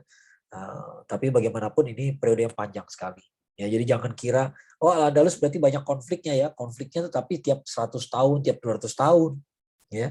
Jadi nggak terlalu sebenarnya bisa dibilang cukup stabil loh, ya. Dulu saya pernah dengar ada seorang komika ya yang bilang di Indonesia tuh damai gitu ya. Islam di Indonesia tuh lebih damai, makanya kita lebih bertahan, nggak kayak Islam di Spanyol, Islamnya bisa hilang gitu ya. Kenapa? Karena masuknya pakai perang. Nah, tapi saya pikir Islam di Spanyol itu baru hilang setelah 800 tahun. Ya, 800 tahun. Kita Indonesia ini baru usia 77 tahun. Jadi kayaknya kita belum bisa ngomong apa-apa deh. Ya, kayaknya kita belum bisa membanggakan apa-apa sebenarnya. Ya. Nah, yang menarik dari periode Al-Andalus tadi gitu ya adalah karena Al-Andalus itu justru masa-masa jayanya Spanyol. Dan masa-masa jayanya Spanyol itu terjadi ketika Eropa lagi the Dark Age. Ya, ini menarik gitu ya. Karena ketika seluruh Eropa lagi gelap, justru disitulah masanya Al-Andalus itu mentereng. Ya, Sevilla sama Cordoba itu dikatakan sebagai kota yang paling cantik ya pada masa itu. Ya, terang benderang, malam hari terang benderang. Ya, semua jalan terlihat gitu ya. Jangan bayangin sekarang, kalau sekarang ada lampu sorot gitu ya. Kalau zaman dulu nggak ada lampu, ya. Artinya apa? Artinya apa? Ya pastinya pakai api gitu ya. Tapi udah rapi sekali jalan-jalan di situ. Yaitu pada masa ketika Eropa yang lain mengalami zaman kegelapan. Mereka nyebutnya the Dark Age. Ya, sebenarnya nama resminya the Medieval Age ya, abad pertengahan. Ya, tapi disebut juga the Dark Age. Kenapa disebut the Dark Age? Karena kehidupan pada masa itu kualitasnya rendah sekali, sangat rendah sekali. Pada masa itu mereka sangat tidak higienis, nggak pernah mandi, nggak pernah gosok gigi, buang air sembarangan, gitu ya. Kehidupannya jangan bayangkan mereka seperti kehidupan di bangsa Romawi. Kalau kita lihat kan bangsa Romawi itu punya punya kolam renang air panas, gitu ya. Mereka bisa mandi di bathtub. Itu zaman klasik, itu zaman Romawi. Ya, ketika abad pertengahan mereka nggak kayak gitu lagi. Ya. Kok kenapa terjadi kemunduran? Karena ketika Romawi runtuh, penguasa-penguasa lokal ingin berkuasa. Maka terjadi perang bertahun-tahun. Bukan bertahun-tahun lagi, ratusan tahun. Jadi Eropa tuh di abad pertengahan itu saling memerangi. Ya, perang yang nggak selesai-selesai. Karena terjadi perang di mana-mana, maka orang banyak yang memilih pindah ke pedalaman, ke hutan-hutan. Ya, di hutan kualitas hidup mereka sangat menurun sekali. Ya, maka muncul penyakit-penyakit. Ya, kalau penyakit sih gara-gara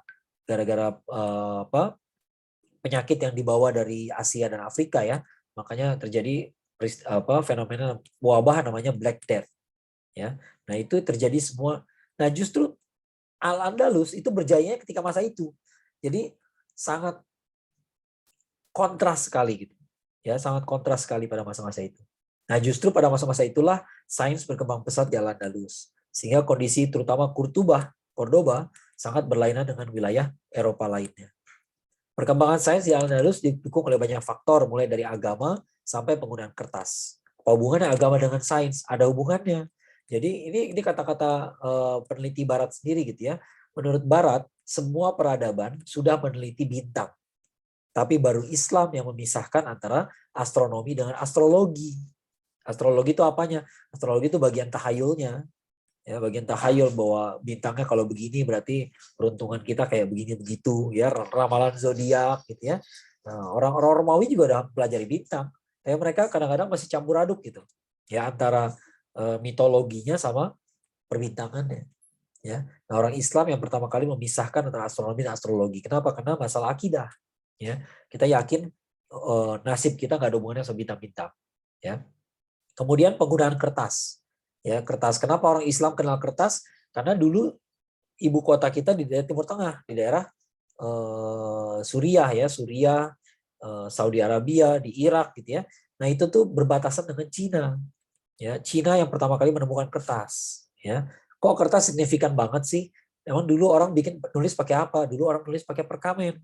Perkamen itu parchment itu dibikinnya pakai kulit binatang. Dan itu pengolahannya sangat sulit sekali, sangat mahal sekali.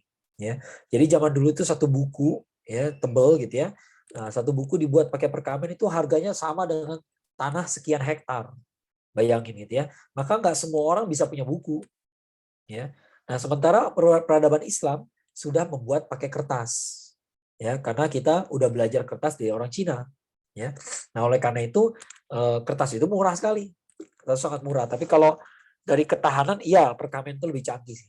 Ya, perkamen itu bisa tahan ratusan tahun dan gak rusak sama sekali. Tapi kan mahalnya bukan main. Ya. Sementara kertas itu mudah rusak, tapi bisa dibikin produksi massal.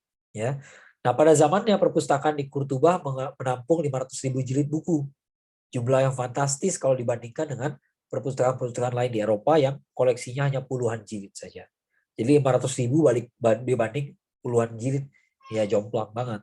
Ya, makanya Kurtuba itu beda banget dibanding yang lain. Ya, sangat masyarakat Al-Andalus itu sangat intelektual, ya sangat berbudaya dan sebagainya. Ya, ada tokoh-tokoh seperti Ziryab, Az-Zahrawi, Abbas ibnu Firnas, Ibn Rushd, ya, Az-Zarqali, semuanya tercatat dalam tinta emas sejarah sains di Al-Andalus. Ya, ini yang paling kiri adalah gambar ud, ya, ud apa? Al-ud itu dalam bahasa Arabnya, kalau dalam bahasa ininya disebutnya lute ya, bahasa Spanyolnya ya, lute, ya, L-U-T-E ya. Ini semacam gitar lah gitu ya. Nah, ini menciptakan orangnya namanya Ziryab.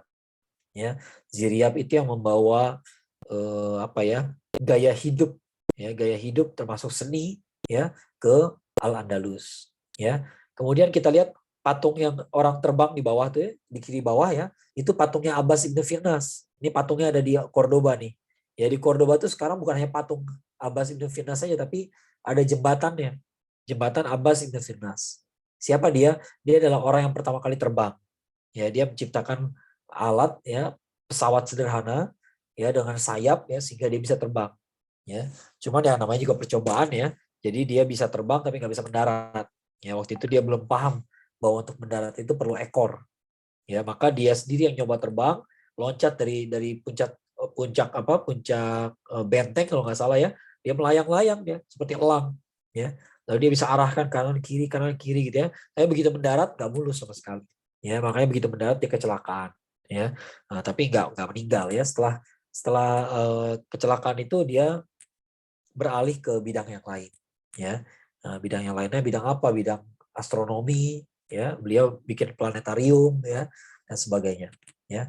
Nah, kalau yang kanan atas itu adalah alat-alat bedah ya yang diciptakan oleh seseorang bernama Az-Zahrawi. Az-Zahrawi ini kalau disebut Az-Zahrawi itu berarti kelahiran dari Madinah Az-Zahra. Ya, dia orang Cordoba ya. Nah, dia adalah orang yang terutama dokter ya, orang dokter yang sumbangsihnya terutama sekali dalam bidang operasi ya. Jadi dia bisa apa ya, dia mempelajari anatomi manusia ya, kalau ada masalah begini apa yang harus dioperasi gitu ya, apa yang harus diiris yang sebelah mana gitu ya, bagaimana menghentikan pendarahan, bagaimana melakukan anestesi dan sebagainya ya. Nah, itu semua sumbangsi beliau ya, sampai hari ini alat-alat operasi itu masih banyak yang mirip dengan alat-alatnya Az-Zahrawi. Yang paling kanan bawah itu adalah Az-Zarqali. Ya, Az-Zarqali ini foto dari sebuah perangko ya, perangko di Spanyol ya. Nah, alat di sebelahnya itu adalah alat namanya astrolabe. Ya, jadi salah satu alat yang dia buat adalah astrolabe. Astrolabe itu alat untuk mengukur posisi bintang. Ya. Nah, jadi Al-Andalus itu dulu terkenal sekali karena sains dan teknologinya. Ya, dan itu semua terjadi di zaman Al-Andalus, tidak terjadi pada zaman-zaman sesudahnya. Ya. Nah, inilah yang menjadi objek perdebatan waktu saya terakhir ke Spanyol ya. Saya pernah berdebat sama seseorang ya di Spanyol ya, tentunya pakai bahasa Inggris ya, karena saya belum bisa bahasa Spanyol ya. Jadi dia kekeh mengatakan bahwa umat Islam itu pernah menjajah Spanyol ya. Tapi argumen saya begini ya, argumen saya mengatakan kami orang Indonesia tahu namanya dijajah Ya, kita tahu banget namanya dijajah. Itu dijajah tuh ratusan tahun kita tuh. Ya. Nah, namanya penjajahan itu pasti menghabisi resource, ya, eh, menyiksa pribuminya, ya, memperbudak pribuminya, memperbodoh pribuminya, ya. Jadi nggak ada ceritanya pribumi itu jadi pinter, nggak ada ceritanya wilayahnya jadi hebat, jadi mentereng, gitu ya.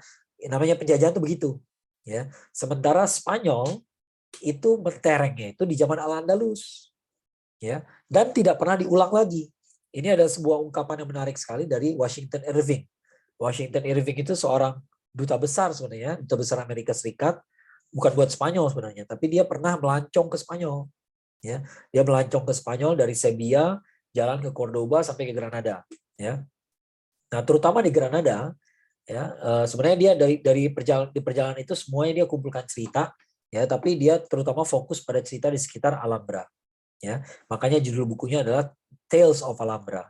Ya, dalam buku Tales of Alhambra itu dia menemukan pola.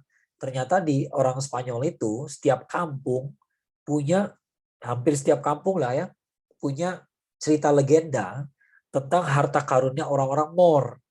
Ya, jadi mereka menyebut orang-orang Muslim itu sebagai orang Moor. Ya, jadi selalu ada cerita tentang harta karunnya orang Moor. Ya, kesimpulan Washington Irving apa? Nah, dia ini orang Amerika ya, by the way ya. Kesimpulan dia apa? Kesimpulannya adalah berarti mereka ini sadar bahwa mereka tuh pernah kaya, pernah berjaya, tapi di zaman Moor. Ya, jadi di zaman Al-Andalus itulah mereka punya banyak duit. Makanya mereka heran begitu orang Moor itu terusir, kok tiba-tiba duitnya nggak ada ya? Nah, makanya mereka selalu bikin cerita orang-orang Moor terkalahkan, kemudian mereka mengubur hartanya di sini. Mereka bermaksud mau ngambil kembali, tapi tempat itu nggak pernah ditemukan kembali. Gitu aja polanya. Ya, jadi selalu ada harta karun dan selalu yang punya harta karun itu orang Moor. Ya, secara nggak sadar kalau kata Washington Irving itu berarti mereka mengakui bahwa sebenarnya mereka tuh makmur berjaya di zaman Al-Andalus, bukan di zaman yang lain. Ya, saya terakhir kali ke Toledo. Toledo itu kota yang luar biasa cakep ya. Toledo itu ibu kotanya Al-Andalus sebelum zaman Islam. Ya, sebelum zaman Islam, ibu kotanya Toledo. Ya, kalau kita ke Toledo, pas saya di Toledo itu ada spanduk. Kita lagi menyusuri jalan ya, itu kotanya enak tuh buat jalan-jalan. Jadi kita jalan-jalan keliling kota tuh insya Allah nggak capek, ya, cakep lah pokoknya. Ya, nah pas kita lagi jalan itu saya ngelihat ada spanduk yang mengumumkan ada pameran alat-alat penyiksaan di Toledo, ya, alat penyiksaan. Nah itulah Spanyol pasca Al-Andalus. Ya, Spanyol setelah Al-Andalus dikenal karena kekejamannya. Ya, kita lihat penjajahan Spanyol beda sama yang lain loh. Ya, Belanda menjajah kita 300 tahun, tapi bahasa kita nggak hilang. Ya, bahasa kita nggak hilang. Sementara ketika mereka menjajah Filipina, hilang bahasanya. Sekarang orang-orang Filipina kan Melayu kayak kita. Ya, tapi ketika dijajah Spanyol, lihat namanya sekarang jadi apa? Jadi Marquez, jadi Marcos, jadi Rodriguez, jadi Fernando. Nggak ada lagi Melayunya. Ya, mereka menjajah di Amerika Selatan, habis bahasanya. Ya, sekarang Amerika Selatan kalau nggak bahasa Spanish, kalau nggak bahasa Portugis. Ya, Portugis sama cuman Brazil doang kayaknya. Ya, sisanya Spanish. Ya, nah, jadi Spanyol itu memang terkenal kejamnya. Ya, nggak pernah terkenal karena sainsnya lagi. Ya, ada hal-hal menarik kayak di Alhambra. Di Alhambra itu ada yang terkenal sekali apa? Ada kolam ya, kolam terus ada 12 ekor singa. Ya, 12 ekor singa gitu ya, yang kalau dia berfungsi dia akan ngeluarin air dari mulutnya. Ya, ada 12 ekor singa. Nah orang taunya itu air mancur. Ya, kolam yang air mancur biasa aja gitu ya. Tapi begitu Raja Ferdinand itu udah masuk dalam itu ya, dia kira itu kolam biasa. Ya, tapi begitu dia tanya ke rakyat sekitar situ, dikasih tahu itu bukan kolam Pak. Kolam Pak gitu ya, nyebutnya Pak gitu ya. Nah, itu bukan kolam gitu. Terus apa dong? Itu jam. Ya, jadi sebenarnya itu jam 1 keluar dari singa yang satu, jam kedua keluar dari singa yang kedua. Itu sebenarnya jam. Itu di zaman belum ada listrik. Ya, nah sayangnya ya begitu Abu Abdillah tadi keluar dari Alhambra ya, dia nggak ngasih tahu cara mengoperasikannya. Ya, jadi banyak hal kayak begitu. Di Toledo tuh pernah ada jam air, jam air itu ada bejana 2 gini ya. Bejana yang pertama keisi dalam 7 hari penuh. bejana kedua terisi dalam 7 hari lagi. Jadi begitu dia terisi penuh dua-duanya, udah pasti bulan purnama. Ya, karena tanggal 14. Ya. Nah, begitu dia tanggal 14 dia kosong lagi, kosongin sendiri, kosong lagi. Jadi dia kosong lagi dalam waktu 28 hari. Ya. Ketika Toledo dikuasai sama penguasa Kristen, itu para cendekiawan disuruh ngebongkar jam itu. Itu jam ciptaannya Azarkoli. Azarkoli yang tadi dijadiin perangko tadi. Ya. Nah, itu ketika dibongkar ternyata nggak bisa pasang. Gitu ya, udah dibongkar nggak bisa pasang. Ya. Jadi ya hilang lah, tapi itu ceritanya termasyhur sekali, cerita soal jam air itu. Ya, water clock Azarkoli, cari aja kalau nggak percaya gitu ya. Ada gitu ya, cerita tentang bejananya gitu. Itu luar biasa sekali gitu ya. Kebetulan Toledo itu kan dikelilingi sungai apa? Targus ya, Tahoe ya, Tahoe. Jadi, kalau ada nama Portugalnya, ada nama Spanyolnya gitu ya. Itu sungai itu mengalir sampai ke Lisbon, jauh sekali gitu ya. Nah, di situ di pinggir sungai itu ada jam airnya Azarkoli tadi, ya. Nah, jadi memang kalau menurut saya sih, kalau lihat ciri-ciri kayak begitu, saya nggak sepakat mengatakan itu penjajahan.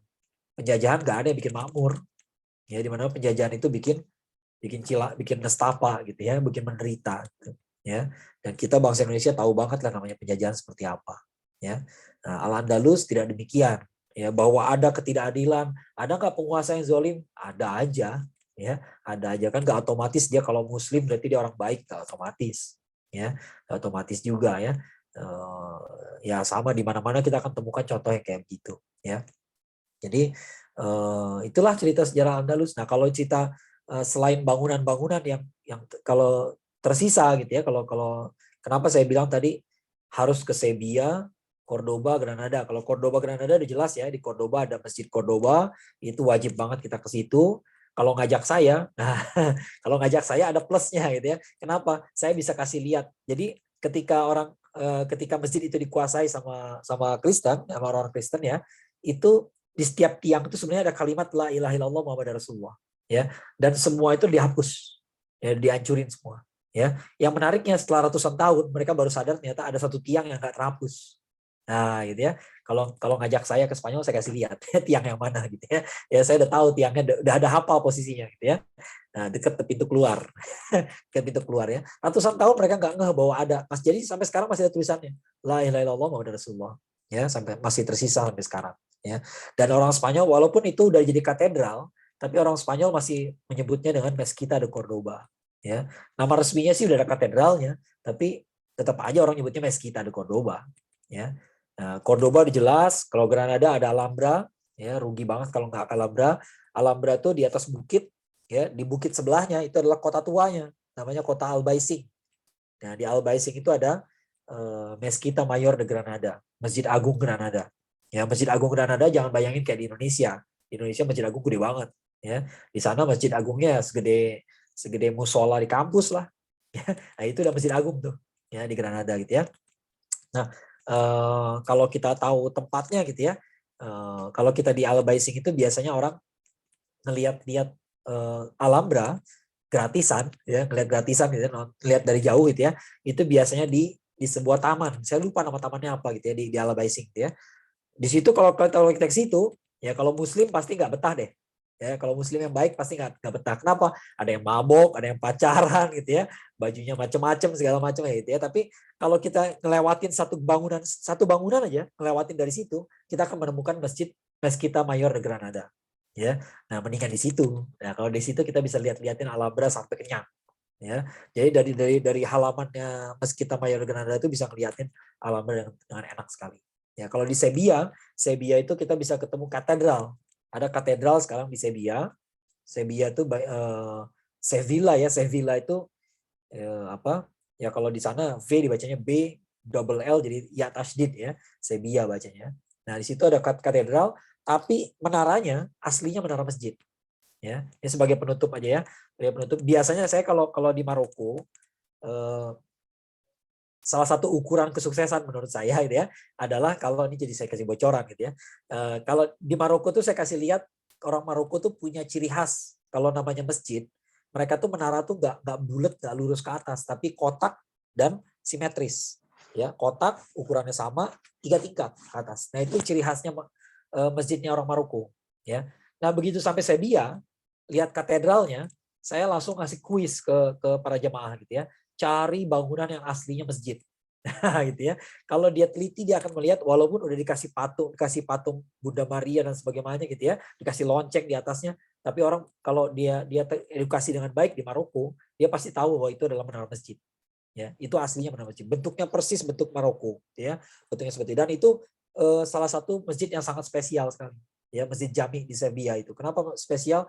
Karena menaranya itu saking gedenya, menaranya itu kan menara kan buat muazin dulu ya. Kalau orang berazan kan di atas gitu ya. Zaman dulu kan belum ada speaker. Ya.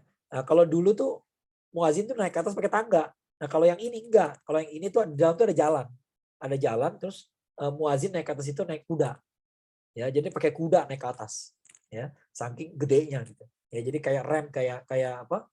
Kayak tempat parkir, gedung parkir di Indonesia gitu ya. Nah gitu jalan ke atas gitu. Kalau sekarang nggak tahu dalamnya kayak apa. Ya tapi kalau dulu memang legendanya begitu. Ya, makanya barangkali itu sebabnya menaranya nggak dihancurin. Ya, jadi katedral tempat berdirinya katedral Sevilla sekarang itu tadinya adalah Masjid Jami di Sevilla. Ya, 2 bagian saja ditinggalkan. Pertama menara, yang kedua gerbang. Nah, makanya disebutnya Moorish Gate. Ya, Moorish Gate ya, gerbangnya orang-orang Moor. Dan itu emang gerbangnya beda sendiri. Nah, ya, pokoknya kalau lihat ke sana pasti ngelihat beda sendirilah gitu ya di antara bangunan katedral yang lain gitu ya.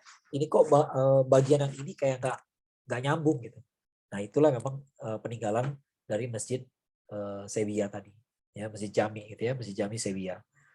Mungkin itu aja sedikit. Terakhir banget ya, kalau dari segi bahasa kayaknya mendingan tanya ke guru kita saja gitu ya, karena saya nggak begitu ngerti bahasanya. Tapi yang menarik adalah Spanyol itu sekarang penghasil zaitun paling besar di dunia. Ya, padahal zaitun itu asalnya dari Syam. Ya, dari Syam. Kenapa dari Syam bisa dibawa ke situ? Kebetulan ekosistemnya, habitatnya pas gitu ya. Dan ya dulu kan ibu kotanya Damaskus dari Suriah, dari Syam.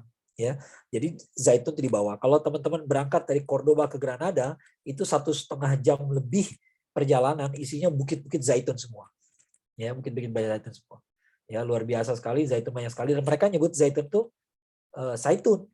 Ya, zaitun kan, nyebutnya kan. Zaitun. Di Spanyol juga loh, saya bukan menemukan aja, bukan kalau zaitun di mana-mana ada ya, tapi saya di Spanyol itu saya menemukan buah tin. Ya, jadi kalau ada watini wa zaitun, nah ketemunya di situ justru. Ya, kebetulan saya belum pernah ke Palestinanya malah gitu ya, tapi ketemunya di Spanyol.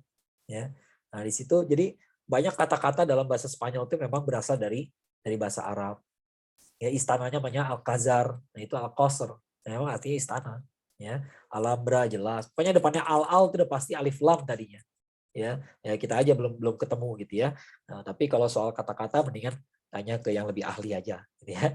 Nah, kalau ceritanya mudah-mudahan udah tersampaikan ya. Jadi memang kalau kita pergi ke Spanyol nggak terelakkan lagi, pasti kerasa peninggalan Islam itu kerasa ya, insyaallah ya. Mungkin itu aja dari saya. Makasih. Fadol. Baik, terima kasih banyak Ustaz Akmal Safil. Banyak sekali ilmu yang disampaikan ya. Kisah dari ini tadi hanya pengenalan ringkas sebenarnya. Tadi sudah disampaikan. Kalau seandainya mau lebih serius bisa 8 pertemuan sendiri ya Ustaz. Dan juga di bagian akhir tadi satu hal yang menarik buat kita juga bahwa ternyata memang peradaban Islam di Andalusia ini bukan seperti penjajahan ya yang terjadi katakanlah di Indonesia. Justru ini adalah satu pendudukan yang mungkin memang lebih mudah kita menggunakan istilah futuhat ya, pembebasan tadi. Jadi ini memang benar-benar satu hal yang menarik gitu ketika satu bangsa yang ditaklukkan oleh peradaban Islam justru mencapai puncak kejayaannya, bahkan menjadi satu ya bisa dikatakan berlian di tengah zaman kegelapan. Baik, kita beralih ke sesi tanya jawab. Di sesi tanya jawab ini kami membuka 3 pertanyaan bagi teman-teman sekalian. Apabila ada yang ditanyakan, silahkan bisa menggunakan fitur raise hand atau mungkin bisa juga disampaikan melalui chat. Nah, ini sudah ada satu yang raise hand, Mas Faris Adi Darmawan. Silahkan mungkin bisa mengenalkan diri terlebih dahulu, kemudian disampaikan pertanyaannya. Mohon untuk panitia bisa membantu. Nah, ya, baik. Assalamualaikum warahmatullahi wabarakatuh. Selamat malam Ustadz, selamat malam Mas Yusuf, selamat malam Prof. Mohon izin Ustadz bertanya terkait yang penaklukan tadi, di penaklukan waktu zaman dinasti Umayyah yang dipimpin oleh Tariq bin Ziyad dan Tariq bin Hisham ya tadi. Tariq bin Malik. Tariq bin Malik. Nah, itu Ustadz berarti tadi yang pertempuran yang di dekat sungai itu, apakah saya juga pernah dengar terkait itu dan pernah baca, saya lupa Ustadz. Apakah itu juga nama pertempurannya dinamai pertempuran Guadalete Ustadz?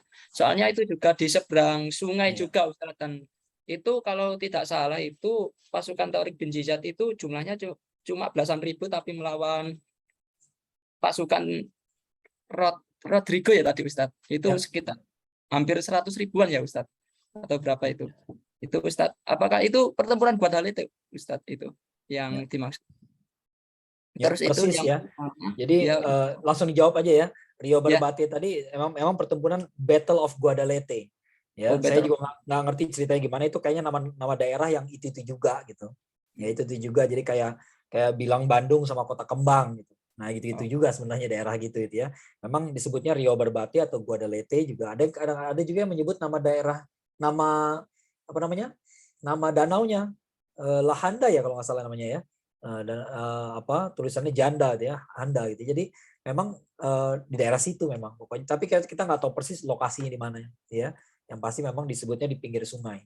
Di pinggir sungai. Oh ya baik Ustadz. Terus itu waktu pertempuran itu saya pernah juga baca, tapi saya juga lupa Ustadz karena sudah lama. Itu pernah dikisahkan bahwa ada seorang nenek tua yang bermimpi bahwa ada pasukan dari daerah Maghrib itu yang akan membebaskan, dan seorang nenek tua itu merupakan bangsa Vandal. Apakah pernah itu juga Ustadz terkait cerita itu? Saya juga lupa ingat itu Ustadz. Ya cerita itu kalau memang pernah dengar juga sih, ya, tapi kalaupun ada ya itu yang kayak gitu kan bukan objeknya sejarah ya. Jadi karena katanya masalah mimpi doang gitu ya. Sebenarnya lebih menarik lah, ada lagi, pernah dengar kan ceritanya, pernah dengar nggak cerita Tariq bin Ziyad pernah ngebakar kapal? Oh pernah dengar. Nah itu sebenarnya diragukan kebenarannya. Ya, karena dua hal. Kenapa? Pertama karena orang sezaman Tariq bin Ziyad gak ada yang cerita soal itu. Ya, semua yang cerita itu adalah para penulis 200 tahun setelah Tariq bin Ziyad. Ya, kan aneh ya, ada kejadian besar, kok orang sezaman gak ada yang bicara gitu. Ya, justru yang bicara orang sih. Nah, kedua, karena kapal-kapal itu pinjaman sebenarnya. Ya, pinjaman dari sebuah kerajaan Kristen namanya Sabtah, Ceuta. Ya, Ceuta itu di Maroko, tulisannya Ceuta ya, sampai sekarang masih ada. Ya, dan itu sekarang wilayah Spanyol. Ya, jadi agak aneh nih. Jadi di Maroko ada wilayah Ceuta yang wilayah kekuasaan Spanyol. Di Spanyol ada Gibraltar, kekuasaan Inggris. Oh iya, ini juga saya mau tanya juga Ustadz terkait Ceuta dan Melilla ini. Melilla itu. Nah, itu kenapa kok sampai sekarang itu wilayah kekuasaan Spanyol Ustadz, padahal itu kan di daratan Afrika, di Marokonya. Itu pernah kan itu Ustadz di 2021 saya juga pernah baca berita itu bahwa Spanyol sama Maroko itu sering clash, sering border konflik. Itu di daerah Ceuta dan Melilla itu sampai sekarang kenapa Ustadz itu kenapa menjadi wilayah Spanyol padahal itu kan di daratan Afrika dan dikepung oleh Maroko. Ya, yang pasti itu sih nggak ada hubungannya sama Al-Andalus. Ya, kenapa? Karena kejauhan banget. Kalau itu konflik politik zaman sekarang. Politiknya udah kontemporer lah gitu ya. Bukan zaman Al-Andalus. Kalau zaman Al-Andalus memang itu Ceuta tuh kalau kita lihat di petanya gitu ya, kita lihat profilnya dia tuh memang kayak benteng laut gitu. Ya, makanya diserang dari laut susah, diserang dari darat juga susah. Makanya walaupun dia kecil, tapi dia tetap kerajaan terpisah. Dia kerajaan Kristen. Ya, nah dulu tuh ceritanya Musa bin Nusair, salah satu alasan kenapa Musa bin Nusair tuh gak langsung nyerang ke Al-Andalus karena ada kerajaan Ceuta tadi. Ya, dia nggak tahu Ceuta ini posisinya gimana. Ya, kalau dia nyerang Al-Andalus, jangan-jangan Ceuta ini temannya Rodrigo lagi, kan sama-sama Kristen soalnya. Ya, tapi tiba-tiba orang rajanya Ceuta namanya Raja Julian. Kalau dalam literatur Islam disebutnya Ilian. Ya, Raja Ilian itu ngirim surat ke Musa bin Nusair. Kata Ilian apa? Ente mau nyerang Al-Andalus ya?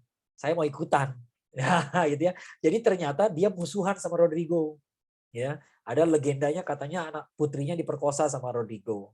Ada juga yang bilang putrinya tuh dinikahin sama Raja Vendel, tapi kemudian direbut sama Rodrigo. Jadi dia punya dendam sama Rodrigo. Ya, nah kapal-kapal yang dipakai menyerang itu adalah kapal-kapal milik mereka. Nah, sekarang logisnya kalau di kapalnya dipinjam terus dibakar sama terbinsian gitu ya. Ini kan tidak berakhlak sama sekali gitu ya. Akhlaknya minus sekali kalau kayak begitu ya. Nah, tapi makanya itu ceritanya sangat populer tapi agak diragukan kebenarannya. Ya, sangat diragukan sebenarnya membakar kapal itu. Ya, karena bukan kapal dia gitu ya. Oh ya Ustadz, tadi Rodrigo sama Rodrik itu sama ya Ustadz? Rodrik itu Rodrik bahasa Inggris. bahasa Inggrisnya ya Ustadz? Bahasa Inggris kayak Ferdinand sama Fernando. Ferdinand itu orang Inggris ya, nyebutnya gitu. Kalau orang sana nyebutnya Fernando. Ya, sama kayak orang Inggris nyebutnya Charles. Kalau orang Rusia nyebutnya Karel ya sama aja. Itu juga sebenarnya. Jadi kalau kita lihat sejarah Eropa ya, sejarah Eropa itu campur aduk. Kemarin saya pas ke Portugal itu, di Portugal itu ada istana di kota Sintra. Sintra tuh dari Lisbon itu 1 jam lah ya. Di Sintra boleh cari itu di googling deh. Palais de Pena. Tulisnya Palais ya, Palais de Pena ya. Nah, di situ tuh istana itu kayak dunia fantasi ya. Istananya warna-warni tapi itu rajanya sendiri yang bikin. Nah, rajanya itu pernah jadi raja Portugal, padahal dia bukan orang Portugal. Dia orang mana ya, lupa saya, orang Prancis kalau nggak salah, saya lupa ya. Jadi memang pernah lihat nggak raja King George dari Inggris tampangnya sama persis kayak Tsar Nicholas dari Rusia. Tsar Nicholas II sama ini Ustadz, kan film 2 itu dari Jerman. sepupuan. Iya. Tampangnya persis sama gitu. Kayak copy paste. Nah, gitulah ya Eropa gitu ya. Makanya nama tuh sebenarnya sama tapi daerah yang ngucapinnya beda gitu. Ya, daerah yang ngucapinnya beda. Yang menyebutnya Rodrik itu orang Inggris. Ya, kalau bahasa ininya Rodrigo, kalau bahasa lokalnya. Ya. Sama terakhir Ustadz, satu lagi ini yang saya bikin ganjal ini yang terkait kaum Murabitun Ustadz. Ya. Maaf Ustadz ya. Untuk yang kaum Murabitun ini tadi Ustadz mengislamkan sekarang yang jadi 15 negara itu ya Ustadz. 15 negara itu berarti sekarang. Negara-negara yang sub-Sahara Afrika itu ya Ustadz, kayak seperti Ya. utara Niger itu ya Ustadz, sama Senegal saat itu. Bagian Afrika bagian tengah itu. Kalau Ya. bagian utara kan udah terislamisasi dari awal ya. Bagian tengah itu mereka lah ya. Nah, kira-kira 15 negara kalau dilihat di zaman sekarang ya. Kalau zaman dulu ya bisa jadi banyak kerajaan ya. Berarti tapi yang pasti saat itu ya Ustadz, berarti negara yang sekarang saat Nigeria itu ya Ustadz, itu berarti masuknya dulu itu berarti dari kaum Murabitun ya Ustadz, bukan dari Bani Umayyah langsung ya, dinasti Umayyah maksud saya. Oh iya, dan Bani Umayyah cuma sampai Afrika Utara. Afrika Utara ya Ustadz. Sampai Afrika Utara nggak sampai ke bawah. Iya. Dan kaum Murabitun sebenarnya bukan bagian dari Daulah Abbasiyah pada saat itu. Kan Daulah Umayyah udah hancur kan. Daulah Abbasiyah dia bukan bagian dari Daulah Abbasiyah tapi dia mengislamisasi wilayah yang sangat besar di Afrika. Ya. Kaum Murabitun itu ceritanya heroik sekali, yang menarik sekali. Ya. Siap Ustadz, terima kasih banyak Ustadz atas jawabannya. Saya juga kembali pertanyaannya satu tapi ABCDE nih. Kembali mengulang soalnya saya juga lupa. Udah kayak ujian kuliah. Baik. Terima kasih banyak Ustadz. Ya, terima kasih Mas Faris. Selanjutnya silakan jika ada yang ingin bertanya kembali untuk teman-teman sekalian bisa menggunakan fitur raise hand ataupun via chat.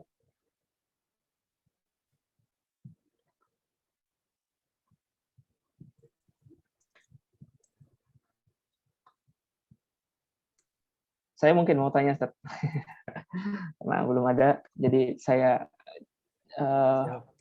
meskipun tadi Ustaz Akmal sempat menyebutkan di akhir terkait bahasa ya, tapi saya ini juga jadinya saya juga terpikirkan tentang bahasa sebenarnya.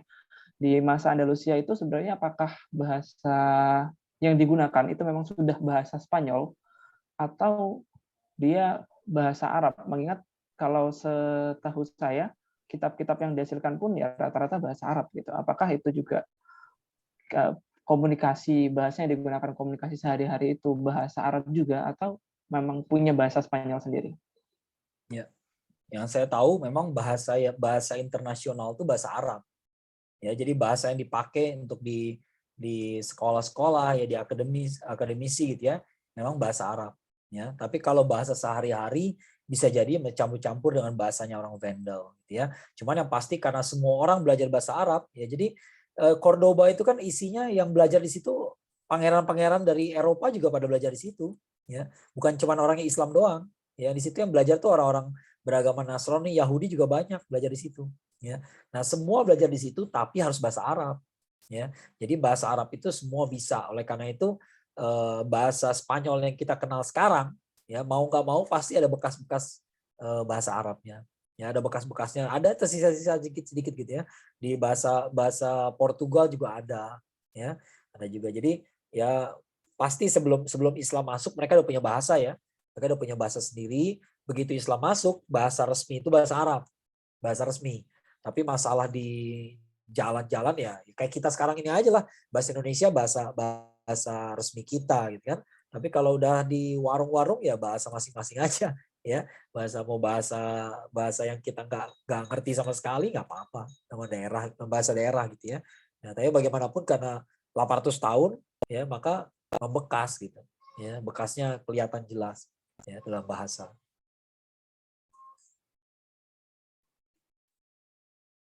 Baik, silakan teman-teman sekalian, atau mungkin sudah cukup. Waktu saya ke Alhambra, itu tour guide-nya bilang kalau orang Spanyol tuh kalau kejatuhan sesuatu gitu, pegang HP tiba-tiba jatuh gitu ya, teriaknya tuh Allah Allah Allah ya. Allah Allah Allah gitu ya. Allah Allah itu kata dia kayaknya sih dulunya Allah, kata dia gitu ya.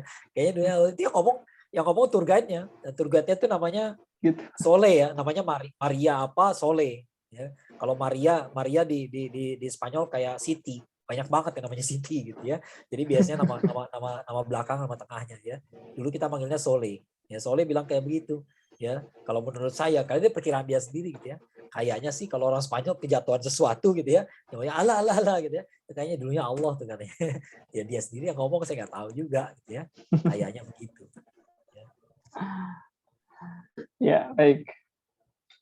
Baik, sepertinya tidak ada pertanyaan lagi. Nah, ini menarik ini sepertinya, Ustaz. Jadi, sepertinya bisa jika nanti teman-teman dari Ayo Belajar Spanyol ini mengadakan kelas rutin gitu ya, kelas berapa seri untuk khusus membahas tentang peradaban Islam di Andalusia. Nah, ini mungkin panitia bisa mengagendakan. Kirain Baik, kalau bareng-bareng jalan ke Spanyol. oh itu juga bisa. Nah, ini Amin, silakan amin. teman-teman ya. Jadi sebelum ditutup gitu ya. Jadi teman-teman mungkin bisa bergabung ya di Ayo Belajar Spanyol untuk kita belajar bahasa Spanyol bersama. Nanti barangkali suatu saat kita bisa ke Spanyol bersama. Tadi kita jelajah Cordoba, kemudian Granada dan juga Sevilla gitu untuk melihat jejak-jejak peradaban Islam secara langsung. Ya, kalau cerita-cerita ini tadi kan mungkin kita hanya melihat fotonya saja gitu ya. Mungkin kurang akan lebih mengenal lagi kalau kita melihat langsung. Apalagi nanti ditemani Ustaz Akmal bisa tadi menunjukkan rahasia-rahasia yang tersembunyi tadi. Itu yang penting. Jadi kalau mau ke Spanyol yang penting ajak saya. Oh, iya. Panitia tolong dicatat ya. Masya Allah. Baik, Ustaz. Terima kasih banyak atas ilmunya. Semoga kita bisa berjumpa kembali di barangkali ya tadi ya, mungkin teman-teman bisa mengadakan kelas selanjutnya untuk khusus membahas hal ini gitu. Dan sebelum saya tutup, insya Allah setelah ini nanti akan ada kuesioner dari panitia untuk diisi ya, feedback terkait kegiatan ini, termasuk ya nanti mungkin bisa dicek masing-masing. Dan juga untuk sedikit pengumuman terkait kelas Ayo Belajar Spanyol ini ya, ini adalah satu kursus bahasa Spanyol gitu. Dan insya Allah kita sudah sampai ke batch kelima ya. Jadi untuk batch kelima ini kita buka pendaftarannya di awal bulan September rencananya seperti itu, dan kelasnya akan dimulai bulan Oktober ya. Mungkin belajar bahasa Spanyol dulu gitu, nanti insya Allah bisa ke negara Spanyol, jadi lebih enak gitu ketika sudah ke Spanyol dengan bekal bahasa Spanyol. Dan mungkin itu saja untuk webinar kita malam hari ini. Terima kasih banyak Ustaz Akmal atas kehadirannya dan ilmunya, dan juga kepada teman-teman sekalian yang hadir malam hari ini. Itu setelah kita tutup ya bersama-sama, kita bisa nanti ambil foto terlebih dahulu, atau mungkin sekarang saja teman-teman bisa menyalakan videonya untuk kita mengambil dokumentasi webinar malam hari ini. Silakan, mungkin kita beri waktu 2 menit untuk menyalakan kameranya masing-masing. Silakan.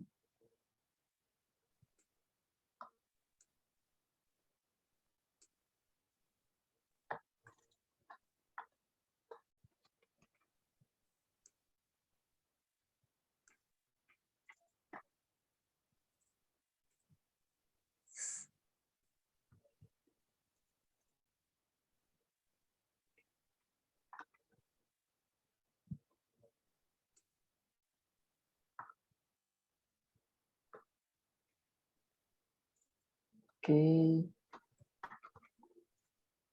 Monggo yang lain, jika berkenan bisa menyalakan kameranya.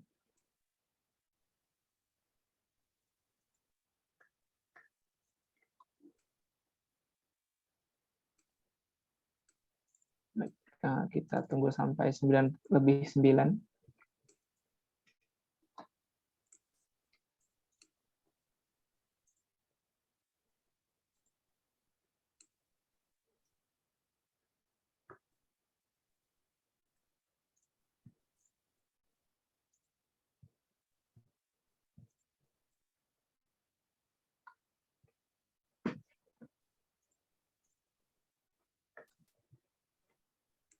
Oke, dari panitia sudah siap untuk mengambil foto? Baik.